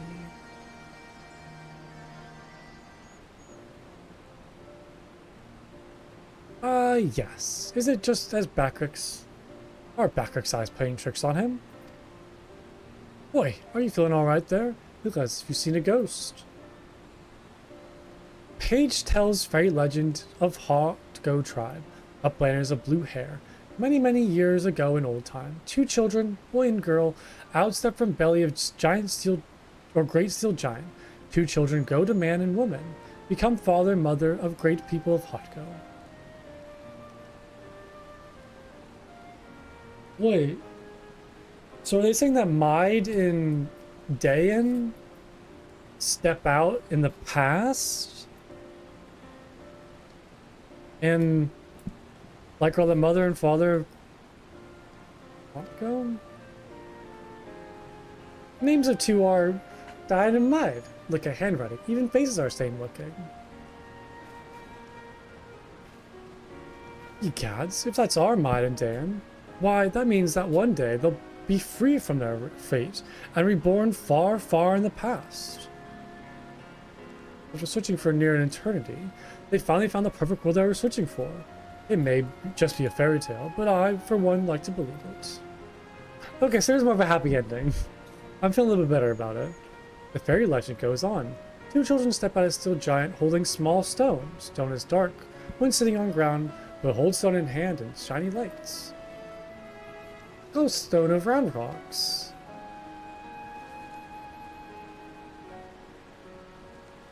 Let me see if I have this straight. The codex fragment you gave to the coral a few months ago now features in a legend from ages past? That can't be possible, can it? Oh my god, more time paradoxes. More future events affecting past events. Time is a circle, time is meaningless. At this point, I'm about ready to believe in anything. But that reminds me, there was something I wanted to ask you, Punko. Remember when we went to the core and almost got our arses fried by that Colossus inside a Colossus? Well, I felt this strange sensation then, a feeling that chilled me, to the bone, as if something terrible had happened that I couldn't for the life of me to remember. I felt it too, So tell us, did you see anything when you were going in and out of time? Do you have any idea what happened to us while Quick Thinks was spinning the hand of the claw? I don't think I remember, actually. I don't know. You don't know? Well, excuse me if that doesn't exactly put my heart at ease. Would it have killed you to say, but of course I saw plenty of alternate realities, Wedge, and I can say without a sliver of doubt that in none of them were you and Biggs blasted smithereens. Wedge, I know we were both thinking the worst, but you don't have to go and bleed and say it. Look, as far as I'm concerned, what Plunko doesn't know can't hurt us. So why don't we just forget we ever asked? What happens if I said I did know?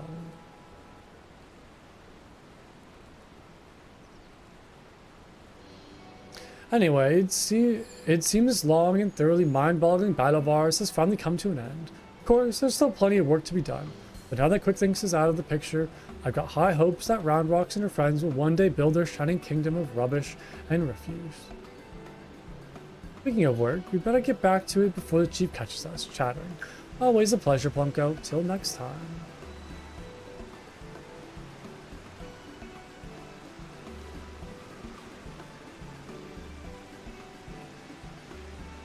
Oh, I love the little kitty.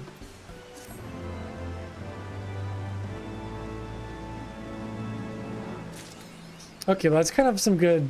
It's good to know that, like, Maid and Dayan have, like, a happy ending, and they're not actually, like, dead. They just kind of are in, like, a weird time realm, and then we'll get spit back out in the past at some point. Good to know.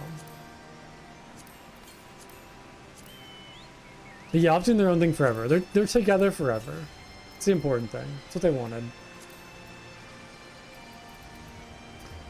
Okay, how do I unlock the Savage sections? Yeah, no, I was like blown away. This is probably like one of the best storylines I've seen in the game so far. Just like in general. Like even compared to the main story quest. This is kind of like the most like intricate and just fascinating and, you know, best set of dungeons and raids. It's been great. Okay. I'll probably grab the quests today.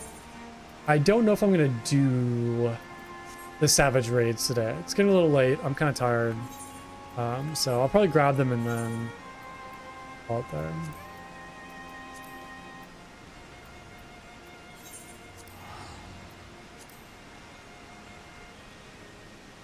Wait, in the last one, the tank doesn't... I'll be at the right time, we all die? Lovely. That's awesome. Wandering Minstrel, hello. Oh, you have a lot of stuff. Oh, is this like each section, I'm assuming? Yeah. Or like each of the 4 raids. The whispering winds bear tales, an adventure daring due unto mine insatiable ears. But one episode in particular whetted mine appetite. Did you perchance encounter a colossus of steam and steel in Gervania? Ah, so it is true. Pray speak on then, friend. I would hear more of your trials and tribulations with the towering automaton. Or automation? Was that? A god born of goblin prayer, a citadel upon legs whose very life spelled death to all without. How marvelous. My muse stirs at the mention of such wonders, and moves me to song. Hearken now into your own tale, brave hero. O friends, far and near, I challenge you all to think of a marvel so strange or so tall, a steekly skinned giant whose veins course with steam, in whose bright burnished bosom foul goblins did scheme. A heaven to they whom therein did dwell, but those who mere being made all else a hell. Forsooth he could not well be left to abide, so unto his huge hand a hero did stride, and battled through legion to reach his hard heart, conspiring at last to rend it apart. His core being no more, the giant fell still, though the goblins remained there to plot further ill. Ah, my muse has left me, but tell me true, did I capture the essence of your journey? Well, a poet must change one or two details for dramatic effect. A ballad should rouse its audience, not send them to sleep after all. Pray accept my humble verse unto your heart. Songs give the listener fresh eyes to see, and mayhap mine own will allow you to look upon your deeds anew.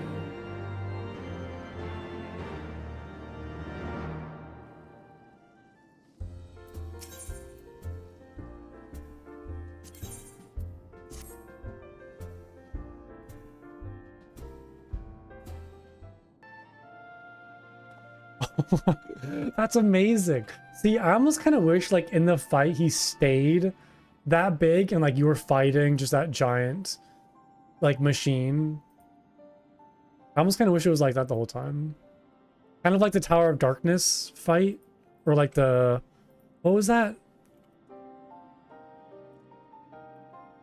Is it the Tower of Darkness? No. Yes?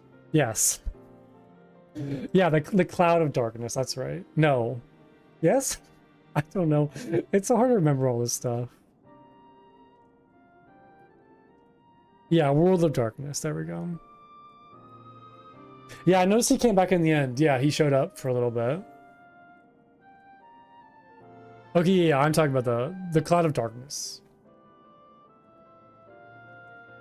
Yeah, I like the fights where it's like a giant boss at like one end of the arena, kind of like, you know, off on the end. Oh, okay. I didn't. That's really cool. I don't think I exactly realized that at the moment, but that's awesome. A wondrous tales on the lips of every adventure in this tavern, the details of which even I scarce believe. They say that within the rustic relic which straddles the Thaliac, a hero met with a company of warriors wrought from solid steel. That was me. Ah, I rather thought it might be you. And you say you cross swords with these dreaded automata? Splendid, tell me everything. Let me hear the sounds of battle echoing through the giant's iron innards.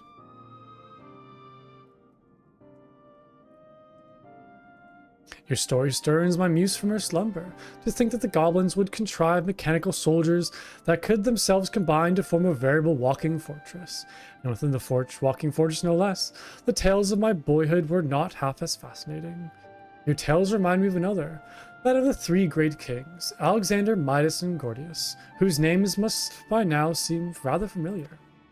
Covetous to the core, they spent their lives in a fever of conquest, never for a moment satisfied with their lot. That an emulating paradise of wisdom and erudition should honor the memory is curious indeed. I can only assume that the genius who conceived it was possessed with a wicked sense of humor. Oh, a story so steep in myth could scarce fail to stir the spirits of song within me. Lend me your ear, friend, that I might regale you with a tale of your own adventure. Whew, a lot of talking. And the giant's hand innards, and the goblins did toil. Through sunrise and sunset intruders do foil. To the limbs of their lodging did chance to awake, a path for our weariedness heroes to make. And thus did the aim for the beast's second heart, cleaving both it and its keepers apart. Yet in spite of its triumph the goblins did laugh, and by means lost a meaning in victory bast. Yeah, the giant of steel was far more than it seemed, with power beyond knowing, potential and gleam. And thus was our hero compelled to withdraw, resolved to return and do battle once more.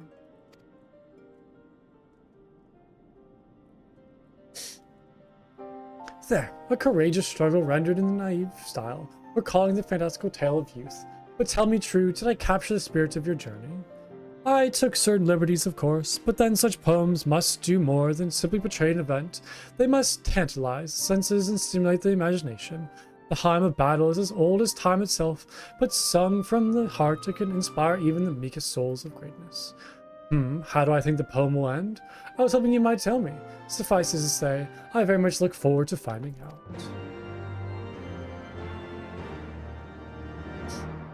Oh, you will, right now.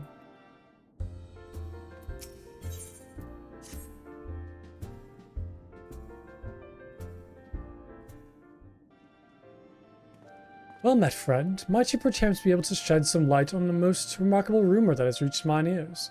that of a time-straddling hero who did rescue the gobby flock of Idyllshire from a future most dire.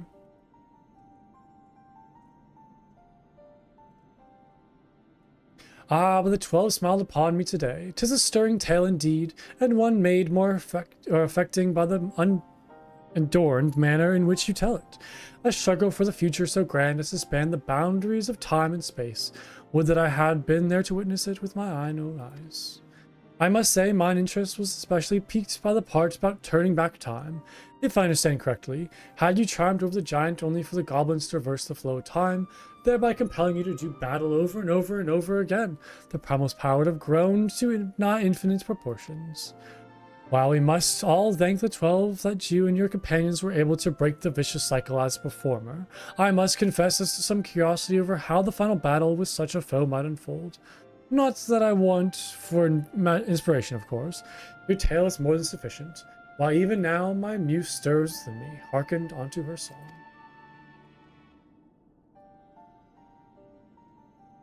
In the breast of the giant a crystal did stand, whose hunger for ether spelled death for the land. And thus did our hero swear never to cease, till he tore the heart of the giant metal beast. Yet for all his labors, both bruising and brave, the goblins stood poised to make history the slave. A giant, however, had plans of his own, and plucked from the goblins their dream of a home. For it saw but one way to set history aright, a champion of ages, a hero of light. So the giant now sleeps as it did once before, in a moment repeated forever and more.